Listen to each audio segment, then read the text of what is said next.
Hello, hello, hello, and welcome to the first edition. We have some very interesting people to talk about tonight. Well, actually, not really interesting, more like embarrassingly ignorant. So let's go ahead and get started, shall we?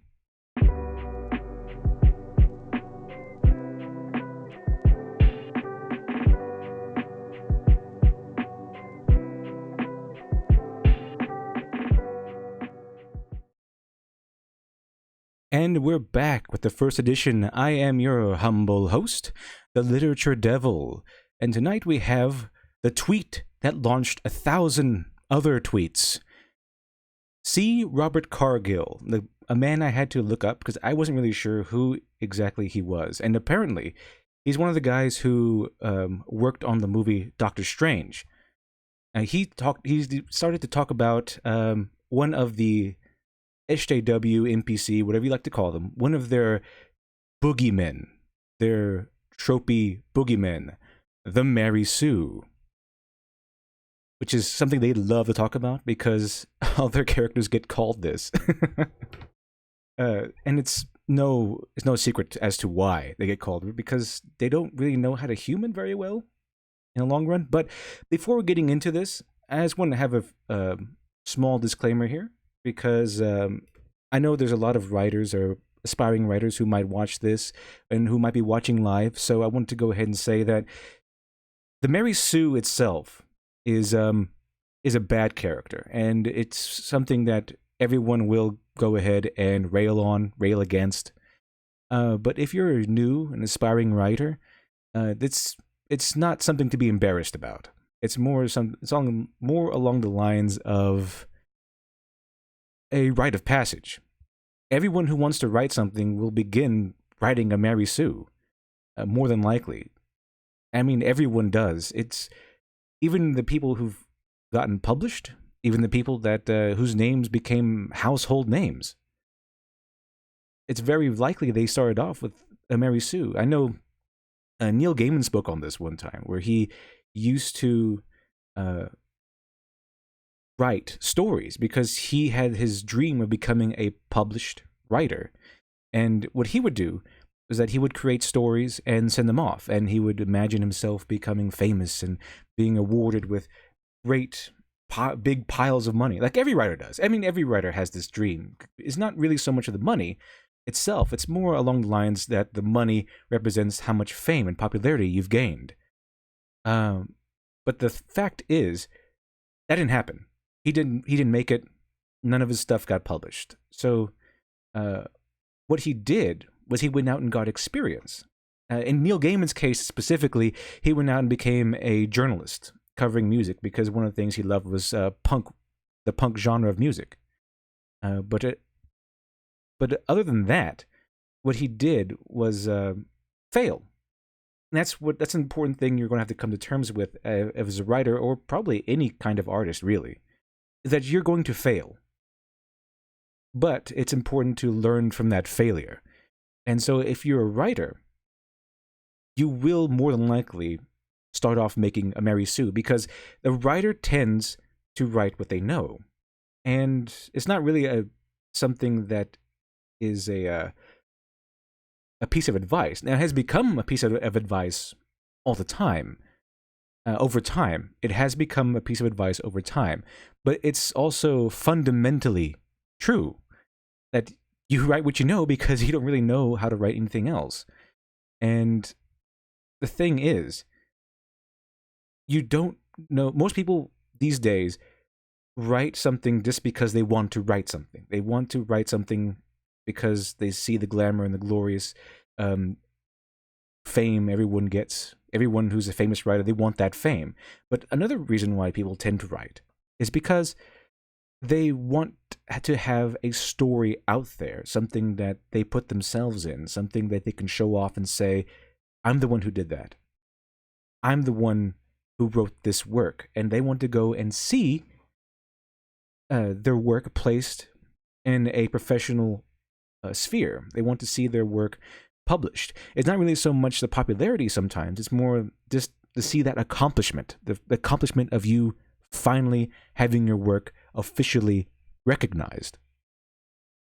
And the thing is, a lot of people start off young when they want to write.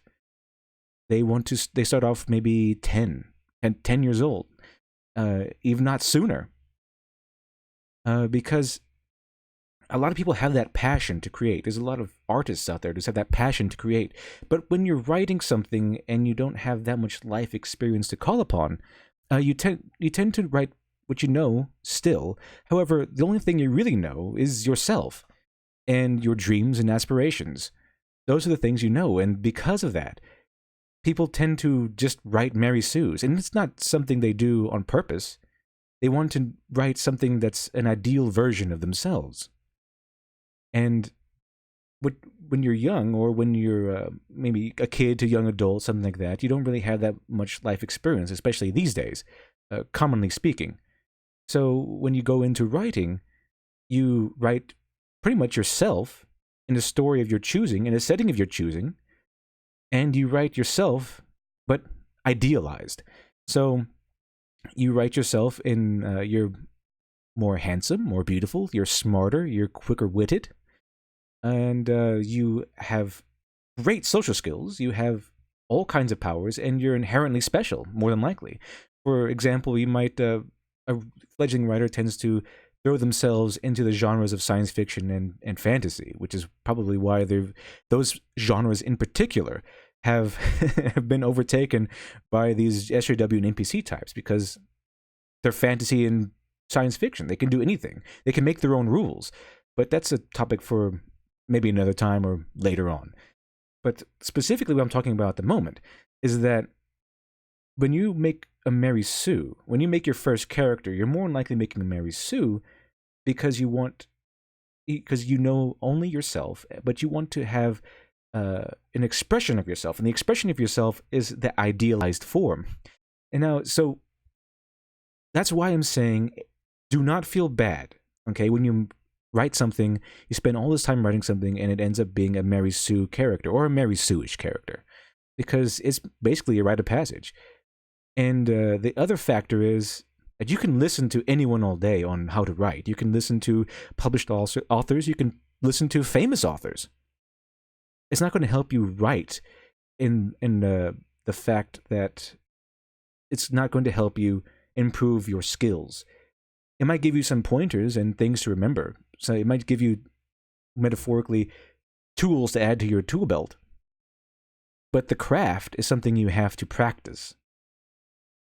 And so that's why the best tip, the best piece of advice anyone can give you is just to write. Just keep writing and writing and writing. Your first character will be a Mary Sue, more than likely. And people will say, it's good. Some people will call you out for it. Say, this is a terrible character. Please fix. Right? So you take it in stride and you try again. Maybe it's a rewrite. Maybe it's a whole another story. But you take that evidence, you take that advice, and you see, well, what did I do that made it so? Why don't people like this character? And normally it is because you made a Mary Sue and they'd have everything handed to them on a silver platter. They're super strong, super agile, what have you. They're the center of their own universe. So maybe your first character is a Mary Sue. Maybe your second one is. Maybe your 10th one is. But every time you will likely get a little bit better, because that's what it is. Writing is an art. And the only way you can get better at an art is just to practice. So, but going back to our main topic at hand with Mr. C. Robert Cargill, is that most fledgling authors learn what a Mary Sue is and learn what a bad story is, and then grow out of it. They fix it, and then they move on. And they move on better than how they were before.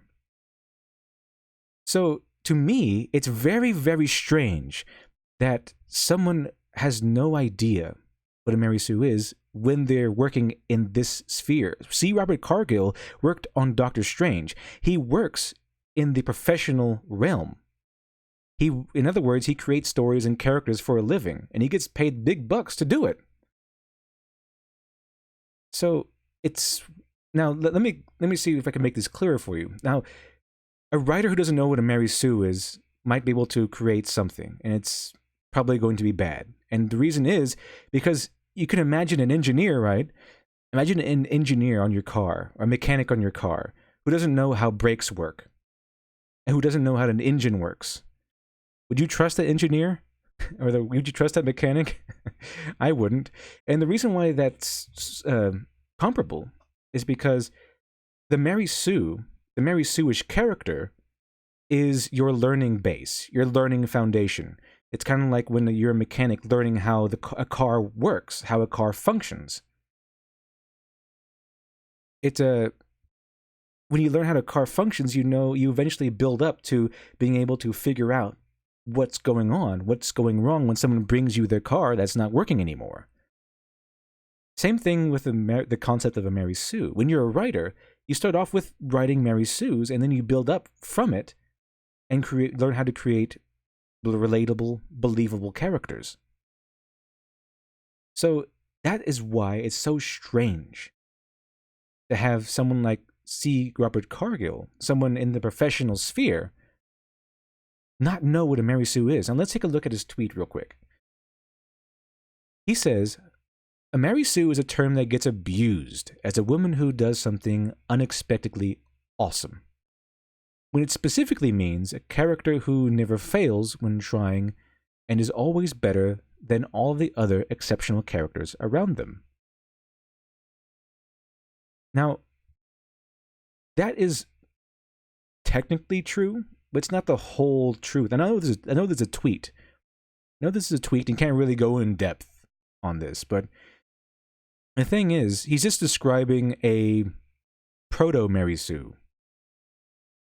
Right? The Mary Sue has evolved since its first outing, okay? Because once the Mary Sue had been coined, authors and writers still wanted to create their Mary Sues, but they didn't want to make it obvious. So they tried to circumvent Mary Sue creation by making them different. Maybe making their Mary Sue a villain. Maybe making their Mary Sue maybe making them bad in some areas and better than others. The proto Mary Sue is what we call now the God Mode Sue, which is they have 100% maxed out stats on everything pretty much. And so that is the one ideal definition you will always see these SAW NPC types throw around, because that's the only kind they want you to know about, right? Because if they acknowledge that there were other types of Mary Sues, then they would have to acknowledge that their characters were terrible and that the characters were in fact Mary Sues. So this isn't just Robert T. Cargill. This is anyone who tries to defend NPC culture, SAW culture, movies, television shows, comic books. Anyone who tries to defend that, when you call the main character Mary Sue, will just bring out the old God Mode Sue criteria and say, no, look, this character's not a Mary Sue because of X, Y, and Z. That's not true at all anymore. Authors will always try to circumvent the typical proto Mary Sue because authors want to make their Mary Sue. I mean, that's what everyone's going to make. So, what's next after this? Well, Cargill has a follow-up tweet to this. And let's take a look. Now, this is even worse. This makes him look incredibly foolish. And I'll explain. Hold on. Let's go ahead and read it first. It comes from a fan fiction story about a character named Shocker, Mary Sue, aboard the TNG Enterprise, who saved the bacon of the TNG crew time and again when they cannot. She never F's up and always succeeds when our longtime heroes cannot. That's a effing Mary Sue. Now, I'm not sure if Now, you may not know what he's referring to. What he's referring to is the story, the fan fiction story called A Trekkie's Tale. And back then, The Trekkie's Tale was actually authored by a woman named Paula Smith. Now, it was originally submitted as anonymous. But what's interesting here is that C. Robert Cargill is trying to assert himself as an authority on Mary Sue's when he clearly has no idea what he's talking about, because, first of all, the Mary Sue, the original story that contained the character who coined the name Mary Sue, was a TOS Star Trek fan fiction, not TNG. And I know that might sound like a nerdish nitpick, but it's not really when you take into the cultural significance this had, because the original TNG took place in the 70s. I'm not sure if if anyone knows the lore, but the quick rundown of the lore is that the original Star Trek did something a lot of people didn't do, a lot of shows wouldn't dare to do, and they brought together a bunch of people that were different. And the original concept was a bunch of stereotypes got together because each character on the main crew was supposed to be a representation of a different group of people. So, like, so Spock was the new alien race we would encounter. James T. Kirk was the dashing hero, the everyman, the white man dashing hero that played to the general populace. Then you had other characters like Uhura, who represented the black populace. Then you had Mr. Sulu, who represented the Asian populace. And what it was supposed to represent was, for the first time in the future. Now, this was almost inconceivable at the time, but what it was supposed to represent was that in the future, all of Earth's problems would be solved, and that everyone on Earth who hated each other now would eventually be allies and friends in the distant future. So it was supposed to be an olive branch, a sign of peace, that Earth was now one. And in that the TOS launched an incredible wave, as it were, as we go into what Paula Smith herself described, because you have to understand that fandom was way different in the 70s than what it is today. I mean the fandom, being part of a fandom, really meant something back then, and it's something that we have lost now. More specifically, the culture of the which is where A Trekkie's Tale first got published. It was first published in a fanzine called The Menagerie. And what's weird here about C. Robert Cargill is that he's acting like he read the story. He's acting like he read the story about Paula Smith. And he says that the Mary Sue is a character. The original one was a character aboard the TNG Enterprise. It wasn't. It was a TOS. And she saved the bacon of the TNG crew time and time again when they couldn't. And she never messes up. Okay, he got one thing right. She never messes up. The one thing he didn't get right was that he seems to think that this story was an entire series or something, because he's alluding to the Mary Sue, that was her name in the story, being a regular crew member of the Enterprise, where she has this whole list of stories under her belt, and that she's always saving the crew, she's always saving the ship. She's pretty much Wesley, but non-canon version of Wesley. Same genitalia, I'm pretty sure, though. However, that's not true at all. That's why I can tell he didn't actually read the story. He probably just heard about it. Because, actually, you know what? I can show you. 1 second. I can show you how interesting and how ignorant this makes him look. Because if he just heard about it, that's one thing. But if he really wanted to know, he really wanted to step in as an authority on the original Mary Sue, all he had to do was read the original story. Okay? So, and you might say, no, he's too busy. He's a busy man. He can't read an entire story. Well, let me go ahead and show you what the story actually looked like. That's it. That's the story. That's the original story from the menagerie, the original A Trekkie's Tale, that coined the phrase Mary Sue. It's about 300 words. So if he really wanted to step in, remember, Cargill, Robert Cargill was the guy who initiated this conversation. He wasn't just stepping in out of some sort of throw of passion. He initiated this conversation about Mary Sue's, and he's coming in acting like an expert. So, in fact, it's so short, I'm going to go ahead and read it. Mary Sue starts off with, "Gee golly gosh, Glorioski," thought Mary Sue as she stepped on the bridge of the Enterprise. "Here I am, the youngest lieutenant in the fleet, only 15.5 years old." Captain Kirk came up to her. "Oh, Lieutenant, I love you madly. Will you come to bed with me?" "Captain, I'm not that kind of girl." "You're right. I respect you for it. Here, take over the ship for a minute while I go get us some coffee for us." Mr. Spock came onto the bridge.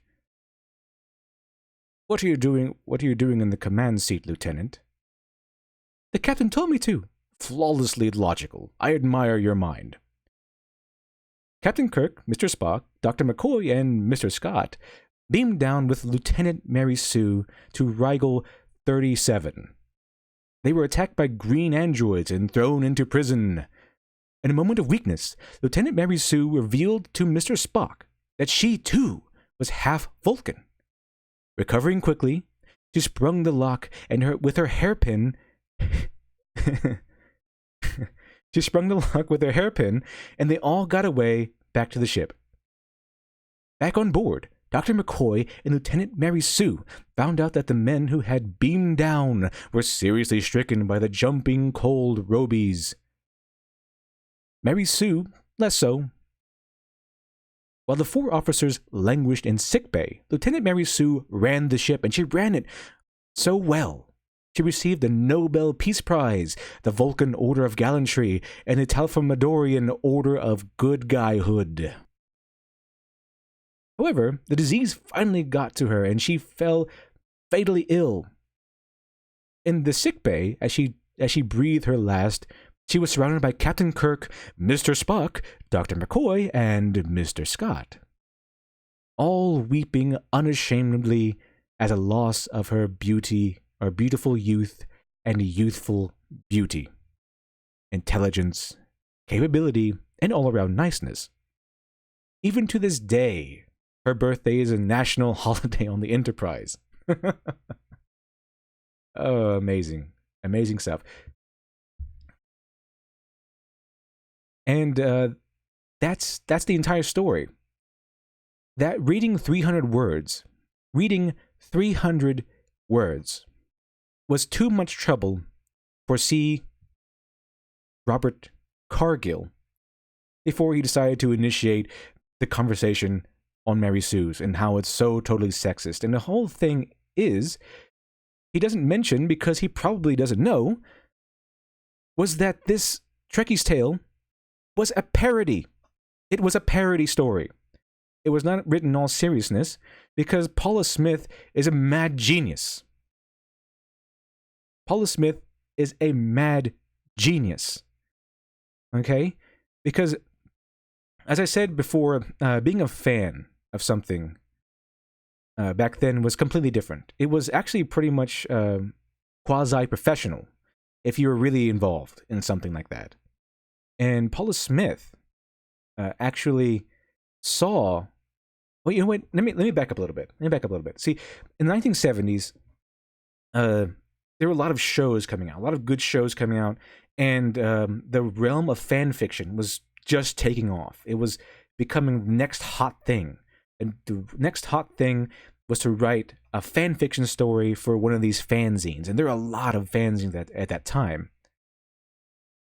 But the thing was that Paula Smith was such a fan of Star Trek because one of the big things to write about was Star Trek. It's kind of like when Avatar: Last Airbender came out, and everyone liked to write Avatar: Last Airbender fan fiction, or what was it? What's that weird one? What's that weird one that's a mix? Super Wholock? Yeah, Super Wholock. Doctor Who, Sherlock, not Sherlock Holmes, but Sherlock. BBC's Sherlock. Doctor Who, Sherlock, and Supernatural. It was on the same level as that. The original Star Trek was. And what she noticed was that there were a lot of awful, awful stories going on. I remember this is a time when no one knew what a Mary Sue was because she hadn't coined it yet. So everyone came out and they were writing their stories because they loved Star Trek and they just wanted to write something. And no one knew at that time what a bad to look out for writing a Mary Sue. So what they wanted to do was put themselves on the Enterprise. Like I said before, these were all aspiring writers wanting to have their work published in a fanzine. So what they did was that they do what every aspiring writer does, and they put themselves into their own story. They put themselves on the crew, on the bridge of the Enterprise, but they made themselves better. They made smarter, more attractive, and probably able to attract the crew member of their choice. So Paula Smith saw a lot of these coming in because I think she was an editor at one of these fanzines. I'm not really sure. I've read somewhere that she might have been an editor at one of these fanzines, which is why she was able to see so many coming through. But either way, Paula Smith saw a lot of these stories. She read a lot of these stories because either way, she was a big fan of TOS. And she saw a lot of strange and horrible tropes that were commonly inserted into all these stories. And she made the Trekkie's Tale as kind of a troll against all these stories. So what she did was that she identified all the prevailing tropes and elements all these stories had, and she created a Trekkie's Tale, and she just created the name Mary Sue because it sounded silly and funny. But she was ahead of her time. She was a true visionary in the fact that she was able to actually see these she saw what no one else saw. She was able to see all these tropes come together and see all these elements that were commonly inserted in all these weird fan fiction stories. She put them together and she put it all in one story. So now, not only did she coin the term Mary Sue, but she also was able to create a short story, that pretty much listed all the things that was wrong with everyone else's story. Now she made kind of almost a guidebook. In 300 words, she made a guidebook to how not to write something. She did it in parody form, and I found it funny. I personally found it funny. But when you get back to someone like C. Robert Cargill, who works in the professional sphere, who works on movies like Doctor Strange, who creates stories and characters for a living and gets paid big bucks to do so, it's very strange that he doesn't know any of this. You think he would. And even if he didn't, even if he somehow was able to cobble together good stories and good characters to make it that far, he could have at least read a 300-word story before chiming in on the Mary Sue and calling it sexist. Because, as if you recall, Paula Smith is a woman, and his whole argument boils down to a woman created a sexist term to call characters. which I'm pretty sure is a no-no in that side of politics, that area of politics. But then he goes on to, I mean, he goes on. He's not finished. He made a fool of himself, but he's not finished because these Hollywood types, when they start making fool of themselves, they never are finished. They always like to go on and on and on and on and on. So he goes on, and he unleashes this tweet. Okay? And here he goes. Ironically, my favorite example of a Mary Sue character is Clock Stoppers, a film in which the hero shreds on a BMX bike, shreds on a guitar, gets the hottest girl in school, and while being a nebbish nerd, and nabbing a device that stops effing time. Directed by Jonathan Frakes. So why this tweet is important is because C. Robert Cargill spends the first two tweets telling us how sexist the Mary Sue term is, and then describing the Mary Sue origins, which this comes out as showing his ignorance, and he has no idea what he's talking about.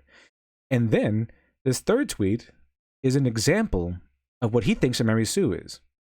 And again, as I'm pretty sure it comes to no one's surprise, he's wrong.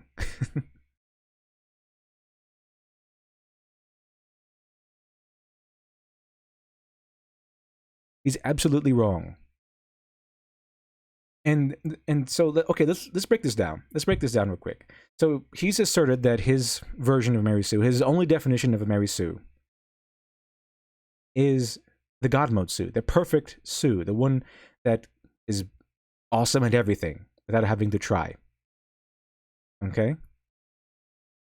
And every tweet following, okay, this destroys his case more and more and more.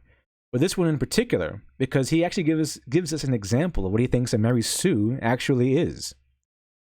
So, okay, let's go over this. Now, I have never heard of Clock Stoppers. Now, I had considered going over Clock Stoppers to see what it was about, but it's actually better if we have no idea what he's talking about, because anyone who reads this tweet might not know. So it's better if we just come from what he thinks. Besides, knowing what Clock Stoppers is wouldn't really help us much. So what we have here is his example, right? So let's go over this line by line. So a Clock Stoppers has a film. It's a film with a hero that shreds on a BMX bike, shreds on a guitar, gets the hottest girl, all while being a nerd and having a device that stops time. So here's what we have going on here in this tweet.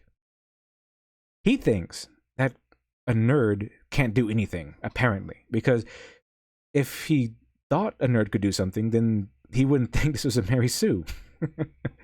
Apparently, in the mind of C. Robert Cargill, a nerd can't do much. A nerd can't shred on a BMX bike, he can't play a guitar, and he can't get a hot girlfriend. Now, what a Mary Sue is, okay, is a character who can't, is a character who is just handed things, okay? So you can have an OP character. You can have a character like Saitama from One Punch Man, who's just over-the-top powerful, who can't be stopped, who's completely invincible, but he's still not a Mary Sue, okay? Because he's not just handed things. It's different. Because in Saitama's case, right, he pays for it. And that's the main thing about Mary Sue's, is that they don't pay for anything. Saitama, in the very first episode of One Punch Man, laments to the audience, not really so much anyone, but to the audience specifically, that one, all the joy of fighting has been drained from his life. He gets some joy from being a hero, which, as far as we've seen from what he says. But one of the big things is that he doesn't really get any joy from fighting. And he really hates it. It's something that weighs on him a lot. And second of all, and this was also mentioned in the first episode, is that he hates it. He doesn't really, actually the opposite. He doesn't hate. And he hardly hates anything. He hardly likes anything either.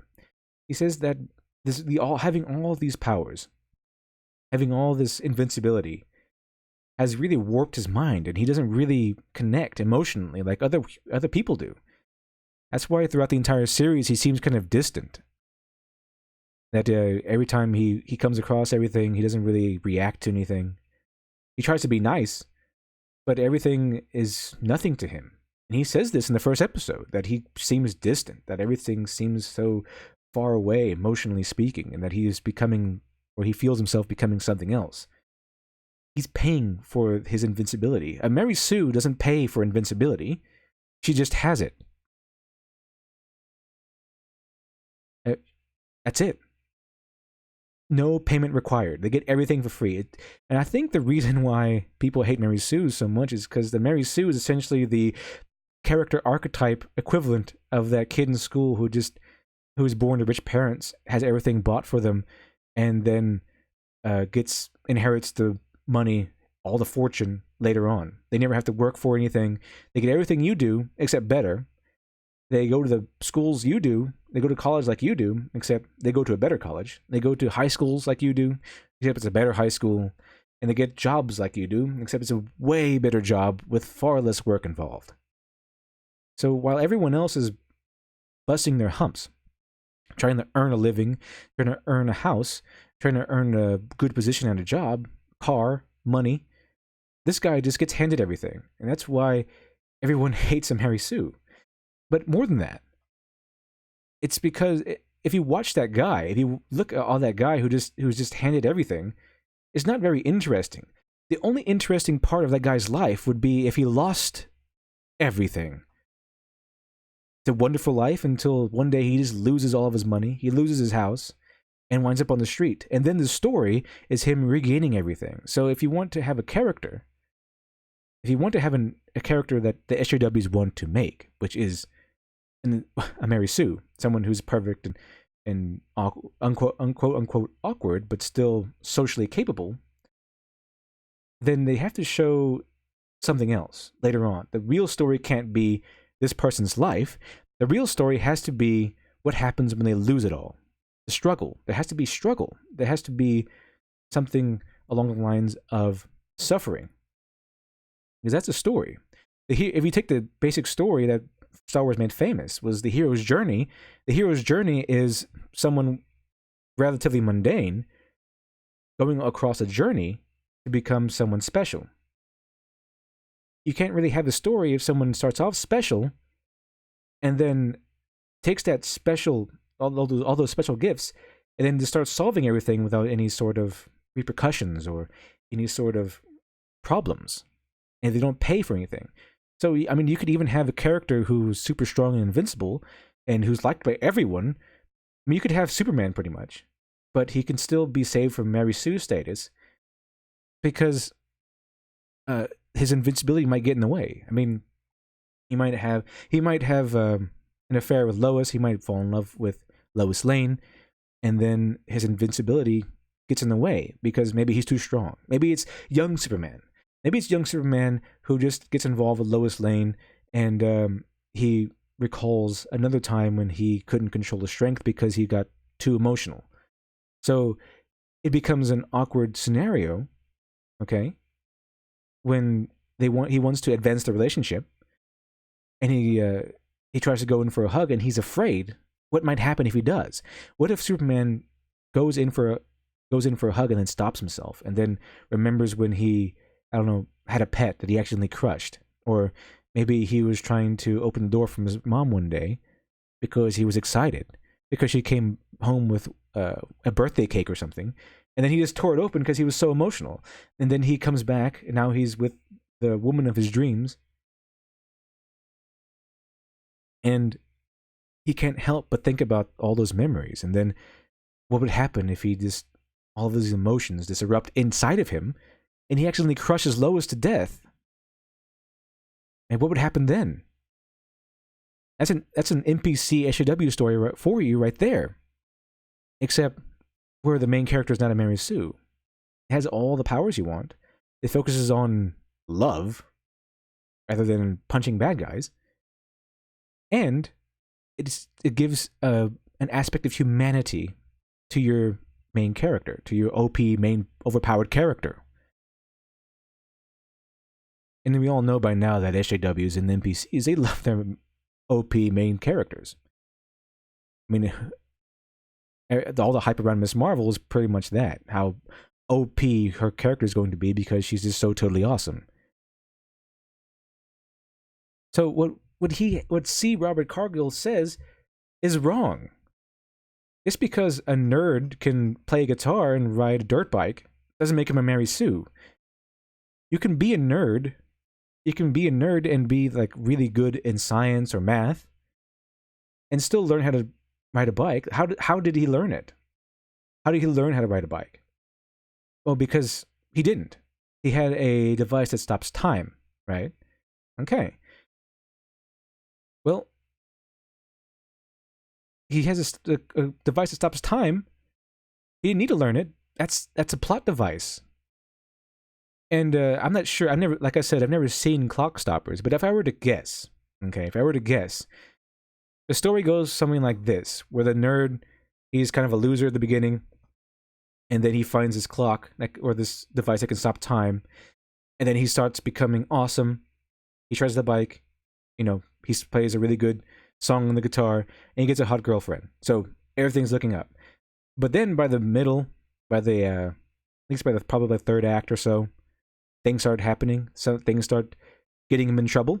Maybe there's a scientist or whatever. Maybe the military's coming after him, and all of a sudden, all of his secrets are revealed. He has to confess that, hey, I have a device that can stop time, and the military or some organization is coming after me, and they're probably going to come after all of you too because you hang out with me and you probably have information that could be used against me. And then, of course, the final conflict would be him using that device or maybe giving it up or something along those lines, and mainly defeating the bad guys. Now, I've never seen Clock Stoppers. Maybe that's totally off. Maybe that's right on the money. I don't know. But it seems to me that if written well or written okay, right off the top of my head, that's how it would go, and that's not a Mary Sue. Even if he was given the device, okay, if even he was given device as a present at no cost,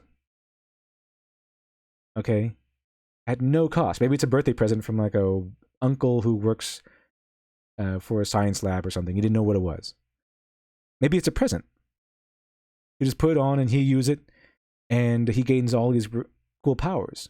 But if that story holds about right, if that's the course the story the course the story takes, then he pays for it. He pays dearly for having this power. That's not a Mary Sue. Wrong again, Mr. C-Spot Run. Okay? You're wrong. But then the story doesn't end there, because of course it doesn't. We need an Abbott to go with our Costello. So Rian Johnson comes in. This is where he steps in. And he says, it is impossible to separate the term from its bad faith use. The term itself is rooted in sexist bullshit and needs to die. Rooted in sexist nonsense. Rooted? So, does he know? I'm not sure if he knows. He either doesn't know what rooted means, or he doesn't know what a Mary Sue means, which is on par with how these people are, how the trek has been going so far. These people seem like they're coming on like they have knowledge of the origins of the Mary Sue term, that they're trying to speak as if they are an authority on it. And it's, to anyone who knows, who does even the slightest bit of research, it's very obvious that they have no idea what they're talking about. Rooted in sexism. Mary Sue is rooted in sexism? Tell that to Paula Smith. She's a woman, by the way, rooted in sexism. The only reason why the Mary Sue exists in the first place is because a lot of women loved TOS. They loved the masculinity of James T. Kirk, and they loved the the intelligence and the enigmatic presence of Spock. I mean, that's why they wanted to write stories about themselves being an attractive, smart, capable female crew member on the original Enterprise, and then getting in a relationship with James D. Kirk or Mr. Spock. That's why. And that's why she said to Mary Sue, because a lot of these Mary Sue characters were women, because they're written as power fantasy characters for female fans. And this was a big thing. I mean, the fandom, the Star Trek fandom back then was a big thing. I really wish they would bring this culture back. If I can go on for a little tangent here, because how the fandom culture was back then, and if anyone loves anime and manga in the chat, you might be interested in this too, because how the fandom worked back then is that Paula Smith identified two routes for writers that contributed to these fan magazines. Two main routes. The first one is the one I lament most for losing, because writers, especially people that wrote in the realm of science fiction, even if it's a fan fiction, could write a science fiction fan fiction, for example, of TOS, and then send that work into a fanzine. And then if it gets published, people would read it. And keep in mind, these fanzines were passed out at conventions, kind of like how fan art is passed out by the artists at conventions. These fanzines pretty much had the same sort of importance. They were handed out, people paid for them, whatever, at conventions. So it would be fans reading them. So what you would get is people reading them, and then if the stories that were most likable would become the talk of the town, per se, so to speak. They would be people would talk about them. They would, word of mouth would pass around the how great the story was, and if that story became popular enough, you could actually launch yourself into a professional career, because you would be getting traction. You might be offered a contract by a big name publisher, and that's why some of the people who wrote for fanzines wrote for them in the first place, because it's a good way to easily get your way into a playground. So writing fan fiction is easy. It's easier than writing your own stuff, because everything is already constructed for you. You have your characters, you have your world, everything's already planned out.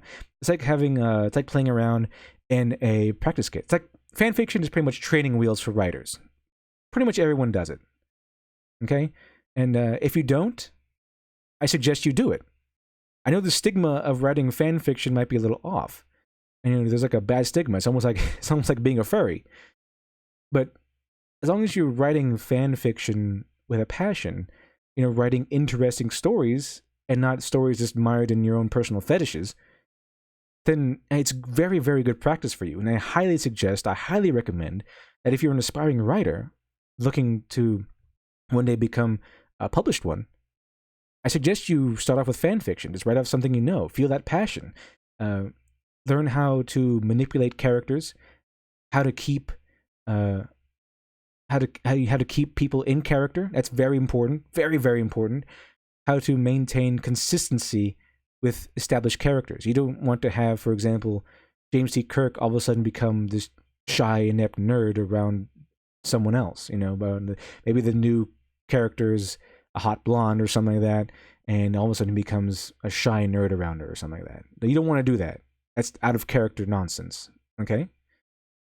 And so writing fan fiction will teach you these essential skills if you want to eventually write your own stuff, and also teach you world building, because you have to think about how to keep the world together so it seems like it's a believable story in the universe you're writing about. I mean, you wouldn't write a Star Trek fan fiction, all of a sudden the world is ruled by an emperor, unless you're going completely off the timeline. But if you're staying in the regular universe, you would want to stay as close to the canon as possible. That's why fan fiction, I think, even today, is still important for aspiring writers. It teaches you how to play with things, how to write things, and how to develop things without having to establish them yourself, without having to build them up yourself. Kind of like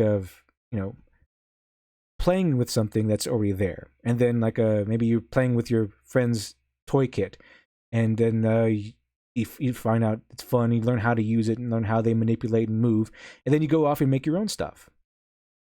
And that's why it's important. But back to the fanzine, people could write for fanzines back then, and launch their professional career if they got popular enough, and that's why a lot of people wrote for them. So that's why I'm saying that the fandom, a fandom, was different back then, because it was serious business.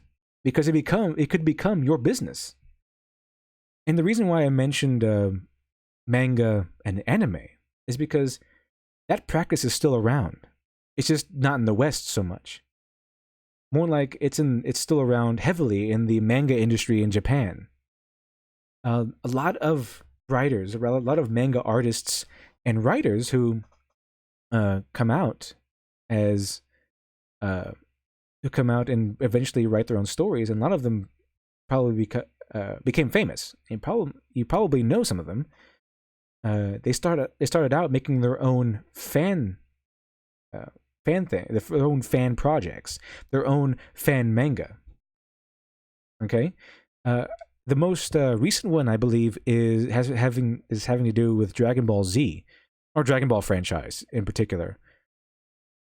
The one I forgot. I'm not sure of his name at the moment, but there was a particular artist who made his own Dragon Ball fan manga, and his art was actually so close to Toriyama's style that he's actually now going to take over. He's actually now been brought on board, and he's now the main artist for the Dragon Ball manga. At least he's going to be. I'm not sure if he is yet, but he's slated to be. And that's one thing I really wish we could adopt back here in the West, is that fandom, fanzines, and fan fiction being a viable source for authors to launch their careers. It'd be fantastic, in my opinion, because when you're writing for a fan fiction, when you're writing fan fiction, it's just pure skill. Your pure skills on display. How you write, how you structure your stories, your syntax, how you characterize people, how you play things, what kind of stories you tell. I mean, the original Star Trek was amazing, was fantastic for giving people a wide playground to play with. Because you can have the Star Trek crew land on a planet, one episode, and you can have them interact with a whole new alien species. Okay, and then next episode, all of a sudden a new virus has been introduced on the Enterprise, and suddenly it's become a contagion scenario. So it gives you, Star Trek is a great playground for things, for a writer. And there's a lot of shows and intellectual properties out there that give you the same opportunities. They give you the same wide range of stories that you can write. And when it comes to writing fan fiction for Star Trek, it could be anything. I mean, Star Trek DS9 really changed the tone of the Star Trek franchise, but it was still significantly and iconically Star Trek. But it was a lot darker. I mean, TOS, the original series, was kind of marked by a lot of silliness, and then Next Generation was marked more of intellectual, high concept, brought in a lot of social issues, and that's mainly because TNG was supposed to be a continuation of TOS, just Kirk in his later years. It got changed, of course, but that's how it was supposed to be. So even with the same character and crew, you could have completely different stories and completely different genres, or at least subgenres. So when we go back to Rian Johnson, the term Mary Sue, really, it's rooted in sexism. Maybe if you stretch it a little bit and say that, yeah, it's a bunch of female writers trying to publish their fantasies with Kirk and Spock, and Kirk and Spock become their playthings. I guess that's kind of sexist in their terms. But the other thing, back to Paula Smith's explanation, is the second avenue, the second reason why people wrote fan fiction back then. And the second reason why people wrote fan fiction back then was the Mary Sue, was pretty much to write these power fantasies, to write these fan fantasies. Not so much a story, but more along the lines of, I want to write a character, I want to write a self-insert so I can hook up with Spock or Kirk. That's the second avenue. And according to Paula Smith, the second avenue was pretty much dominated by boomers. I know. Boomers ruin everything. I mean, and it's kind of true. But according to Paula Smith, second avenue was dominated by boomers who just wanted to write something, and they weren't looking for a career. They weren't looking for admiration or anything like that. They just wanted to write something, and fan fiction was a thing at the time to write for. Pesky boomers. I mean, come on.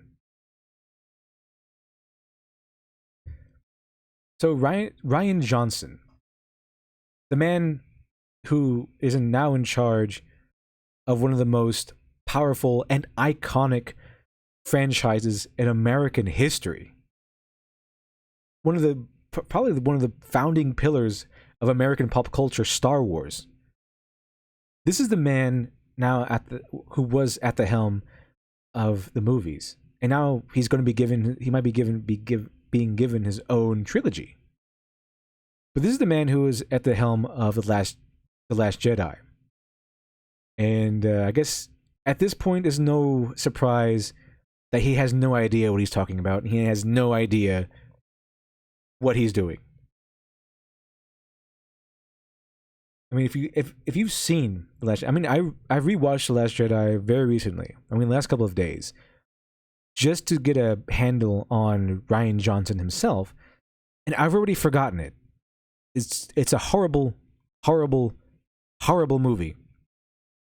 So I am not surprised in the least that Rian Johnson actually has no idea what he's talking about. Separate the term, and now he goes to his bad faith use. Okay, so yeah, he has sort of a point here. Mary Sue has been given it does have a bad faith use. Sometimes a lot of people, when they don't like a character, they call it a Mary Sue. If they think a character is portrayed with too much power, they call it a Mary Sue, and it might not be true. So yeah, there is bad faith use of the Mary Sue character, but it's not rooted in sexism. But then Robert C. Cargill, of course, isn't finished yet. Okay, he's not. Or I mean, Rian Johnson isn't done. Rian Johnson isn't done because, of course, he has to follow up, and especially when being challenged, because there's a lot of people. Even if you're not a writer, the most basic the person who is even remotely connected with TV tropes, or I mean movie tropes, basically writing tropes that the average viewer can catch on to. Even the most remote person, the most general person,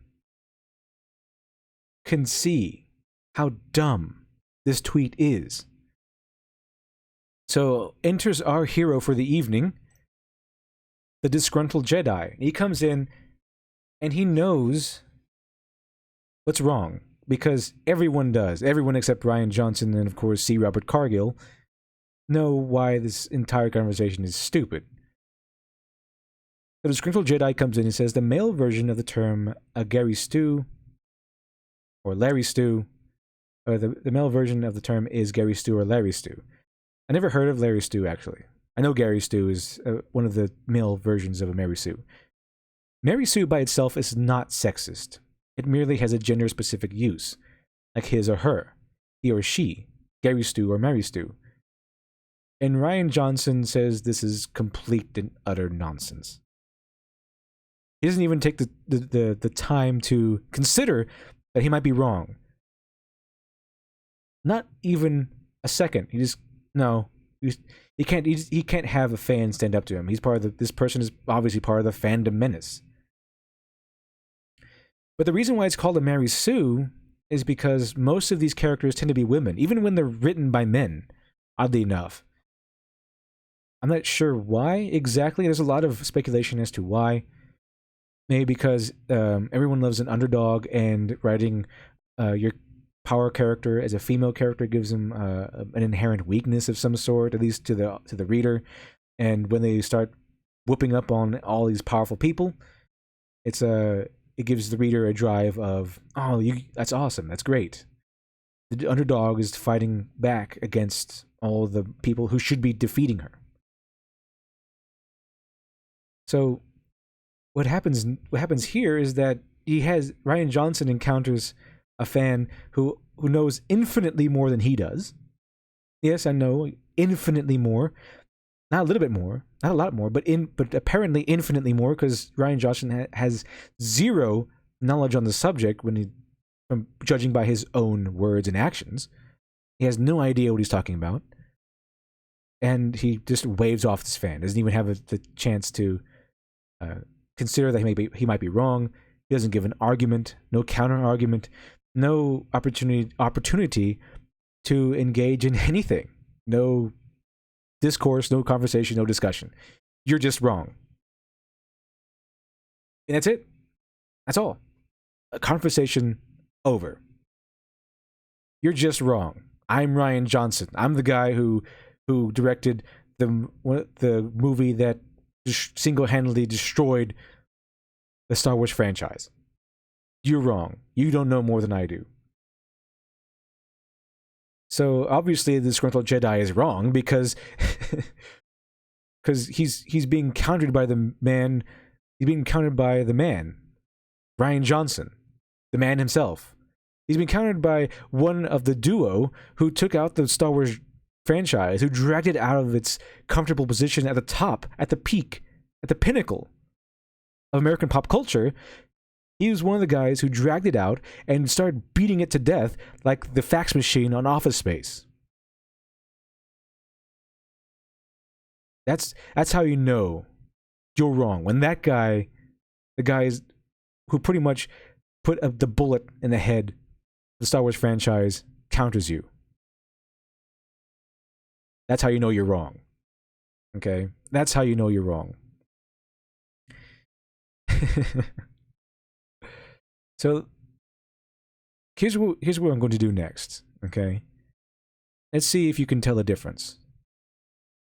Let's see if you can tell the difference better than Cargill and Johnson can. And let's see what kind of differences you can make out, okay? So here is the TOS crew. Okay? There's Spock. There's the man himself, James T. Kirk. And everyone else. The Doctor, Sulu, Uhura. Even got the Russian guy in there. Okay? Everyone forgets about him. But take a look at these characters. Okay? And this is a much more significant cultural statement. This picture right here, because of the cultural influences at the time, the way the country was at the time. Remember, this was the 70s. 70s, a time of change. You know, this is when the Vietnam War was a big thing. This was when the Cold War was the next great fear. Everyone was fearing extinction by nuclear weapons. There's a lot of hostility, a lot of hatred. I mean, it was everywhere. People were just feeling hopeless. So what Gene Roddenberry did was bring was take all those problems and create a show where all those problems no longer existed, and that everyone in the world had thrown away those problems along with it and united. So it was no longer America and Russia. It was no longer China. It was no longer the UK. It was Earth.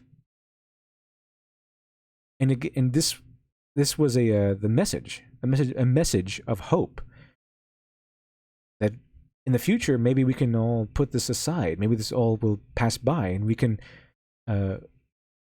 come together in peace. And if not hope, then at the very least, it was an assertion of hope that it might seem bad now. Things might seem terrible.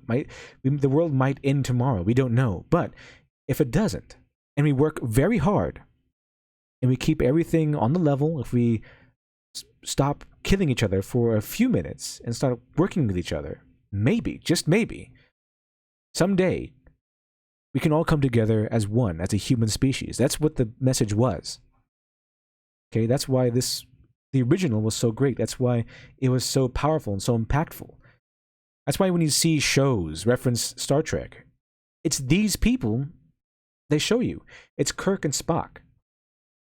The Adventures of Kirk and Spock. That's why. So, going from the original series crew, let's take a look at the Next Generation crew. This was building off of the original series. So what you have here is completely it was an alteration of the premise. Captain Kirk would go off and he would fight the aliens. He would punch them. He would try to negotiate peace. He would do whatever it takes to win. He was brash. He had a lot of ambition, assertion. He didn't like to lose. He had a lot of flaws, and he had a lot of virtues, and he was very masculine. He oozed masculinity, and that's mainly because Star Trek was pulling from the pulps, the pulp medium, and a lot of pulps had a lot of masculinity in it. Conan the Barbarian, Tarzan, a lot of masculine features were exemplified because that's what people wanted to read. That's what men wanted to read. They wanted to read about men doing manly things. So that's what Kirk was. That's why he wasn't a Mary Sue, because he was supposed to be, ironically enough, your stand-in. James T. Kirk, he was smart. He was on top of his game. He was the captain of a starship. He oozed sexuality. He oozed masculinity. Okay, he could get any woman he wanted. He could fight any bad guy. He could outthink anyone who came across his way, anyone who stood up to him, and he was pretty much liked by everyone. And but he still had his flaws, and his flaws sometimes got him into trouble. Starship Command, whatever they were called, Starfleet Command, they hated him at that sometimes, because he would do things that he wasn't supposed to be doing. Okay? Now, when it comes to TNG, they took a different route. They're supposed to be, as I recall, the Next Generation was supposed to be Kirk, who was older, wiser, slowing down, who tend to stop using his fists so much and more tend to use his brain more. So he was supposed to be a more thoughtful character, someone who stayed away from violence and try to think his way out of situations. But TNG, regardless of what happened, built off of the foundation of the original series. It took that idea and they changed it. They had things to play with. They went from, this is going to be a cultural icon, to, okay, we're just going to continue the franchise. Now, the TNG, the Next Generation, was a great show. I personally like that show. But it wasn't as significant an impact as the original series. And that's why it was such a huge mistake, such a huge thing, to me at least, to see Cargill mixed it up, okay? Mixed it up with Next Generation. He thought, as you recall, he thought the Mary Sue story, the original Mary Sue story, was a Next Generation story. And that has nothing really to do with, the Mary Sue character or anything. The Mary Sue character could have easily been a character on the bridge of the Next Generation Enterprise. But the Mary Sue character was introduced as a character on the original series because it was such a powerful cultural icon of a show. And for Cargill not to know that, I mean, he says it twice in this tweet. For him not to know that is astounding to me, because he's in the big time. He's a professional. He gets paid the big bucks. He's writing Doctor Strange. So no. The Mary Sue is not a sexist term. It's a specific term. It's a term that's used to create... it's a term used to identify characters who are not written very well, pretty much. Now, that's my main concerns with these tweets and why they're so wrong.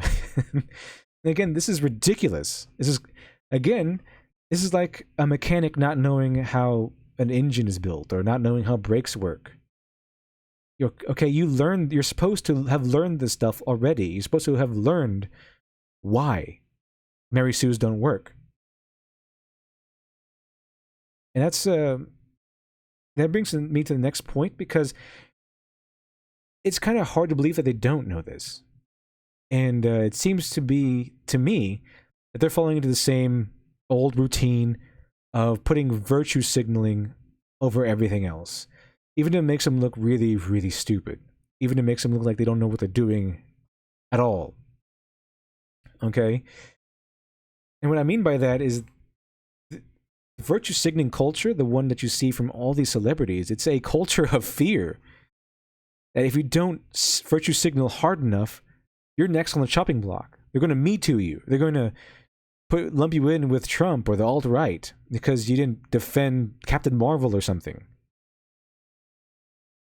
So it becomes imperative. It becomes more of an incentive for you to virtue signal than it does that you look like you look like you know what you're doing. So yes, I can look like really stupid. But at least I made the right virtue signal. I gained enough points that no one's going to come after me. And they hide it in the same old moral quandary, moral outrage. It's so morally disturbed that this term rooted in sexism exists. I mean, come on. If you knew what you were talking about, there was no way you could make that argument. That's why it's really dumb. So I'm going to go ahead and go through the chat a little bit. Go ahead, and that's why I started these live streams in the first place, so I can interact with you guys. Let's see here. Cargill as in the meat company? I don't know, maybe. That's right, his name is Chekhov. Nuclear Vessels guy. And yes, Imated. I call men Mary Sues as well. And most people do. Because most Mary Sues tend to be women, and it's more of a general term, and it's the term that coined the phrase. So, yeah. It's a more general term. It's kind of like saying, hey guys, when it could be a group of men and women, although they have a thing about that too, which is kind of weird. Let's see here. Plenty of fan fiction on Wattpad. I think Kindle also has its worlds thing where you can write in, say, the world of Colt Vonnegut. Kurt Vonnegut. Okay. Benjamin Heath. Okay, yeah. The thing about Wattpad, I've never actually been to Wattpad, although I've heard how infamous it is. And I know there's a lot of there. I've heard there's a lot of features there anyway, that you can plan out things that you can say, oh, here's my list of preferred stars and everything. Here's my list of preferred stars, and here are the list of my characters is going to be in the story. And that is a trap. Okay, that's a trap for writers. you get so bogged down in planning out your characters and worlds, and oh man, don't get me started on how many people are just always obsessed with rules of magic. Okay, that's a big trap for fantasy writers in particular, coming up with rules of magic. And that's something. I mean, I myself, I got caught up with that a long time ago before I knew better. Is that you get obsessed with the story, and you get obsessed with creating worlds and characters and the things they're going to interact with, locations and things, that you forget to write the story in the first place. You could spend hours, weeks. You could probably spend years in a story that you're never going to write. There's a limit. I mean, there's nothing wrong with planning out things, but there's a limit to what you should do. If you spend too long then writing something, spend too long planning something out, you're never going to get around to writing it. And that's a big trap. And I suggest that, there's a happy medium, of course. Plan enough, and don't plan too much. But there's a lot of writers out there who don't plan at all. And you could just easily be one of those. In fact, I would suggest that you start writing your story first, and then as you come along to having to answer these questions, like if your character has to interact with something that, like maybe the Empire or something, then you can think about how the Empire functions or what kind of things are going on. Because at least you've started writing. At least you've broken the ice. Let's see here.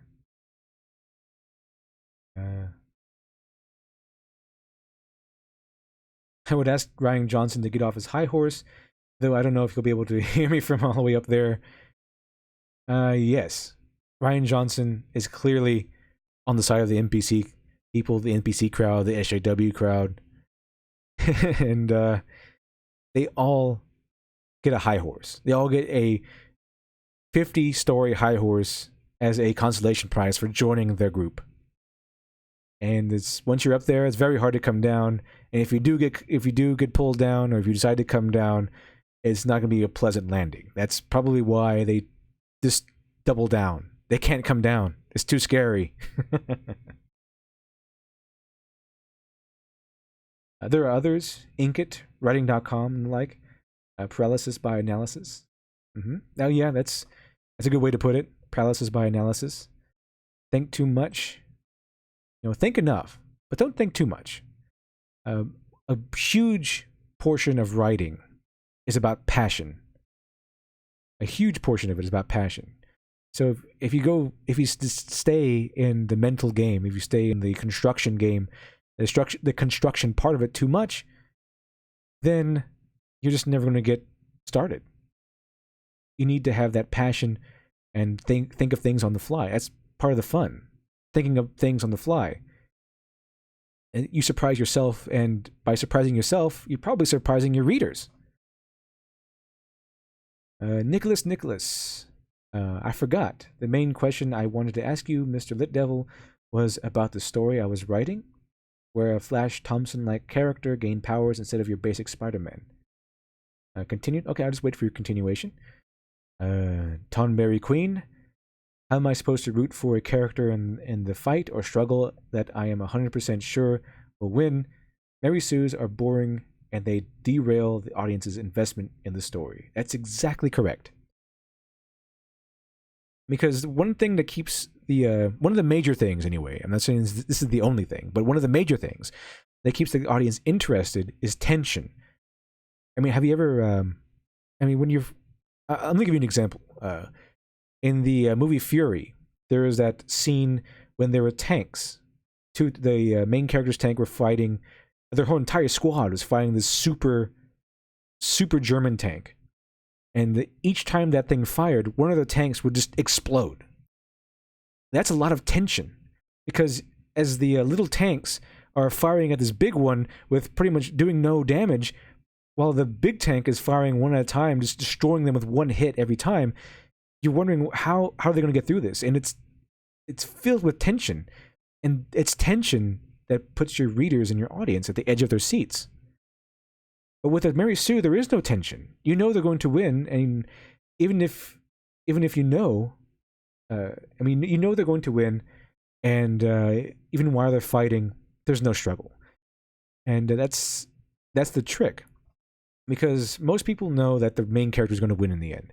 The trick is to make them wonder how, because it could be at the end of the movie, end of the story, and the main character's he has like 7 bullet holes in him.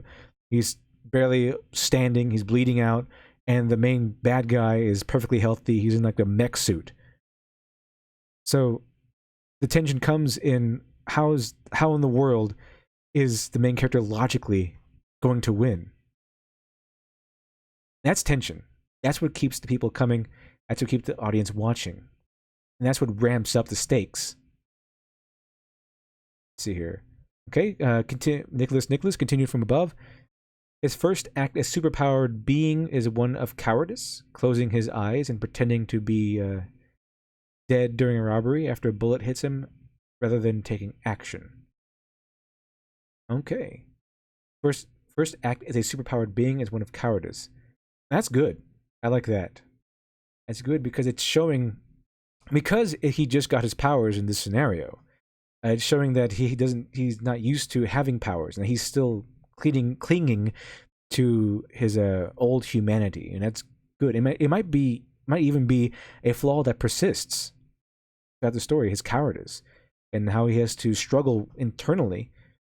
That even though he knows he's powerful, he can't get over his cowardice. That he remembers the man he used to be, and that even as his superpowered self, something can come along and defeat him anyway. And what happens then? What happens if he encounters something that, even with his superpowers, he can't defeat, that he can't overcome? To a coward, that might be even scarier than a gun, being immortal and facing down a gun. Because there's no running from that. There's no getting better. You're already the peak of your game. You're already superhuman. What else can you do? So yeah, that's a very good scenario, especially if cowardice is one of his major flaws that stays with him. Let's see here. Someone with a phone. I like that name. Not only are Mary Sue's perfect, they also ruin every other character by comparison. Yes, that's actually pretty true. And it's not just because the Mary Sue just ruins everything. It's mainly because one of the main aspects, or one of the main elements of a Mary Sue, is that everyone around them just loses all character. I mean, they could be a perfectly decent character on their own, but once they encounter Mary Sue, or once they team up with a Mary Sue, characters usually fall into 2 categories. They become either a 2-dimensional cheerleader of the Mary Sue, or a 2-dimensional villain. Because one of the tropes of a Mary Sue is that if you're a character who likes the Mary Sue, you're a good guy, and if you don't like the Mary Sue, you're a bad guy. That's it. There's no good guy who hates the Mary Sue, and there's no bad guy who loves the Mary Sue. I mean, there could be a bad guy who loves Mary Sue, but only if the Mary Sue is into the villain. It's the only way. You can't have a villain who loves the Mary Sue, and the Mary Sue can't love them back. And if that happens, the villain is always pining over the Mary Sue, and all, is susceptible to the Mary Sue and all that stuff. So it's ugly. So yes, the Mary Sue does ruin every character that comes into contact with it, mainly because the Mary Sue just drains all personality out of these characters, and they become 2-dimensional cheerleaders or 2-dimensional villains. Lemon Green, you got to make the journey interesting, otherwise people won't care. Yes, and one of the things is, while the introduction in the beginning is important, you have to capture your audience right away. It's really the journey that matters. Okay, the ending is fine. All the ending has to do is leave your audience relatively satisfied.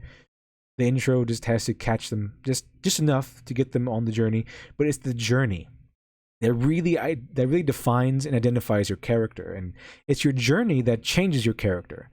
And then, from Farm Boy, they encounter the villain, they get defeated, they have some losses, they have some victories, they learn things about themselves, they learn things about the world, they learn how to overcome challenges, learn skills. That's the journey. And if your journey isn't interesting, and that's one of the things of a Mary Sue, is that the journey isn't important. The character is important. Only the character is important. So sometimes you even have Mary Sue stories where giant plots are concluded off screen because it had nothing to do with the Mary Sue. Or it could be that the Mary Sue actually solved a major problem off screen, but it had nothing to do with a love triangle or had nothing to do with their personal problems. So they just didn't show it. And that's one of the major problems with Mary Sue, is that it's not plot-centric, it's Mary Sue-centric. So all the interesting stuff that the reader wants to know about might happen off screen because the Mary Sue has no stake in it. It's like, okay, I'm going to go solve this problem real quick. Okay, now that that problem is solved, I'm going to go ahead and talk about what I had for lunch today.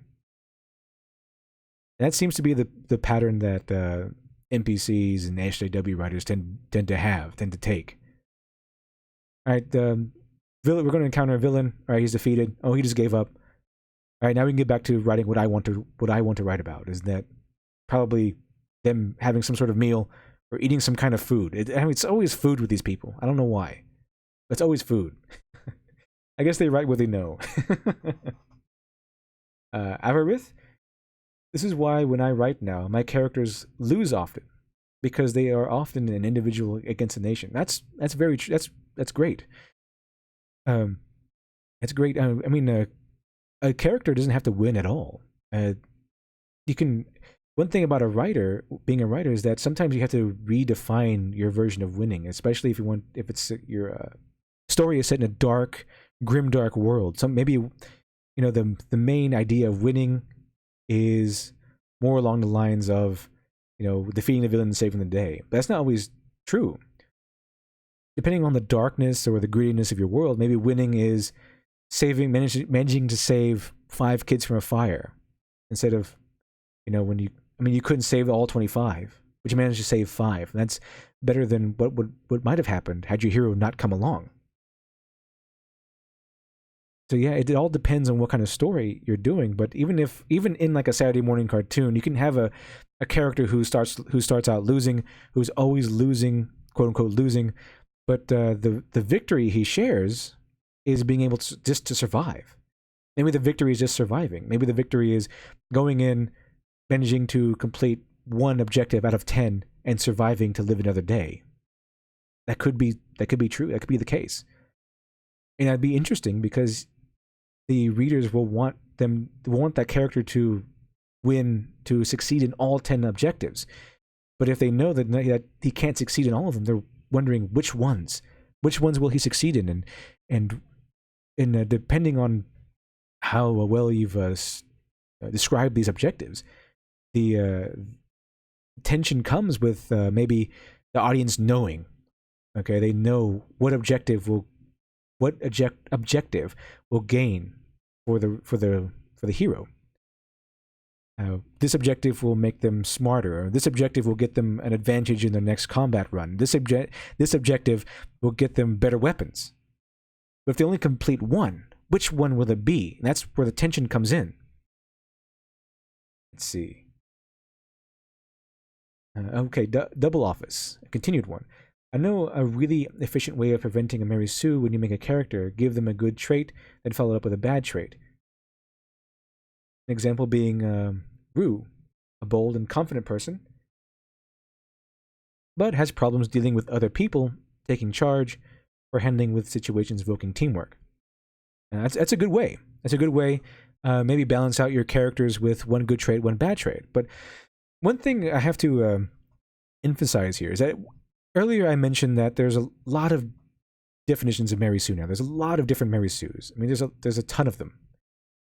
And that's because, as I mentioned earlier, writers want to make them. Writers will always want the Mary Sues. But one thing in particular, which is peculiar, is that they made, what got invented was something called an anti-Sue, which is pretty much the complete opposite of a Mary Sue. Mainly, I believe it's coming from newbie writers, aspiring writers, knowing about the dangers of making a Mary Sue, knowing about the tropes and how they should avoid them, and then doing the opposite, going too far in the other direction. Now, see, a good character is a happy medium, like pretty much everything else. But what an anti-Sue is pretty much a character who's unattractive, unlikable, and pretty much terrible at everything. They pretty much the complete opposite of a Mary Sue. And like I said, these anti-Sues come about because the writer is afraid of making a Mary Sue. But while you shouldn't be afraid to give your characters flaws, don't be afraid to give them virtues either. That's why we're looking at that particular person. I mean, we can watch someone average, but even when we watch someone average, that person has something that we don't have, has a particular skill or particular interest that interests us. So what we get is, if we have someone who doesn't have a virtue, what we get is someone we can't really root for, because why would we? A character needs to have flaws, but they need to have virtues too. We need to have some reason to know that they can actually win in the end. Even when you're doing a thriller that's starring a regular Joe, that regular Joe could be pretty smart. That regular Joe could have some sort of skill that the bad guys don't have. That's what makes them so interesting. Maybe we have like an engineer, a wimpy engineer who has glasses and has no muscles, but he gets wrapped up in a government conspiracy. But he uses engineering know-how to sabotage cars, maybe outrun them, just lead him into a place of his where he has the advantage, and then wins in the end because of his know-how. So they have to have some sort of virtue, even if it's just one. Even if they have a lot of quirks, but only one powerful virtue. Now, it's a good balancing is that if you have a character who has a lot of detriments, who has a lot of flaws, that gives you license to make give their virtues more power. I mean, if he only has one virtue, but like maybe 10 flaws, that virtue can be superhuman pretty much, and it'll be believable because he's paying for it. Now, remember that if he has 10 flaws, he has to pay for those. Okay, they have to come in handy. Because the only flaws that count are the flaws that count story-wise. If he's socially awkward, then sometimes during the story he has to lose out on an advantage because of his social awkwardness. He can't just be clumsy and then drop a phone one time and he counts as a flaw. Unless that phone is falling into a volcano. Okay? So just keep that in mind. Let's see here.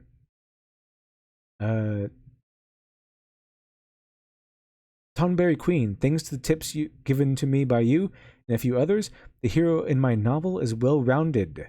He's charming, handsome, a lot of fun, but he's got one very ugly trait that's going to get him in trouble. Well, that's good. And it's like I said, if you want to give him a lot of good traits, but only one bad trait, then that bad trait, go ahead and crank that up. Maybe, he's selfish. I mean, I could look at Dr. House. I know Dr. House is famous for having a lot of bad traits, but one of his famous bad traits is his antisocialness. Now, he doesn't really get along well with other people. And that's one of the most defining trait of his. And it gets him in trouble a lot. I mean, it's constantly pushing his friends away. So, and he's very smart. He's very good at what he does. He even has intelligence in a lot of other aspects that have nothing to do with the medical profession or medicine. And but his antisocialness is such a detriment to his character. I mean, he pushes everyone away, everyone who wants to help him. He pushes Wilson away eventually because of that trait. So he's paying for it every step of the way. And that's how you treat a flaw. You make the character pay for it. And to clarify, paying for a flaw is not something that just happens. Paying for a flaw involves his flaw getting in the way of something he wants. So, in the example of House, if House wants a friend in Wilson, and his antisocialness is getting in the way, antisocial behavior is getting in the way, then that's a payment. He's paying for that flaw. Because friendship with Wilson is what he wants, but his flaws are getting in the way of that. And that's how you do it. That's how you... Whatever you think of House, whatever you think about the show, bad at what it does, it's too cliche, and I would admit it does get pretty terrible in the last couple of seasons. But the one thing they do effectively is portray House's flaws. And that's why I still like the show. And that's why everyone else liked the show. All the fans of House like the show. It's because he's such a smart guy. He's so almost unbelievably intelligent, but it's balanced out by a flaw he pays for every day, every episode. So on the ending point of that point, just remember that, balance out your character with flaws and virtues. Don't be afraid to give him flaws. Don't make him Mary Sue. But don't be afraid to give him virtues either. Okay?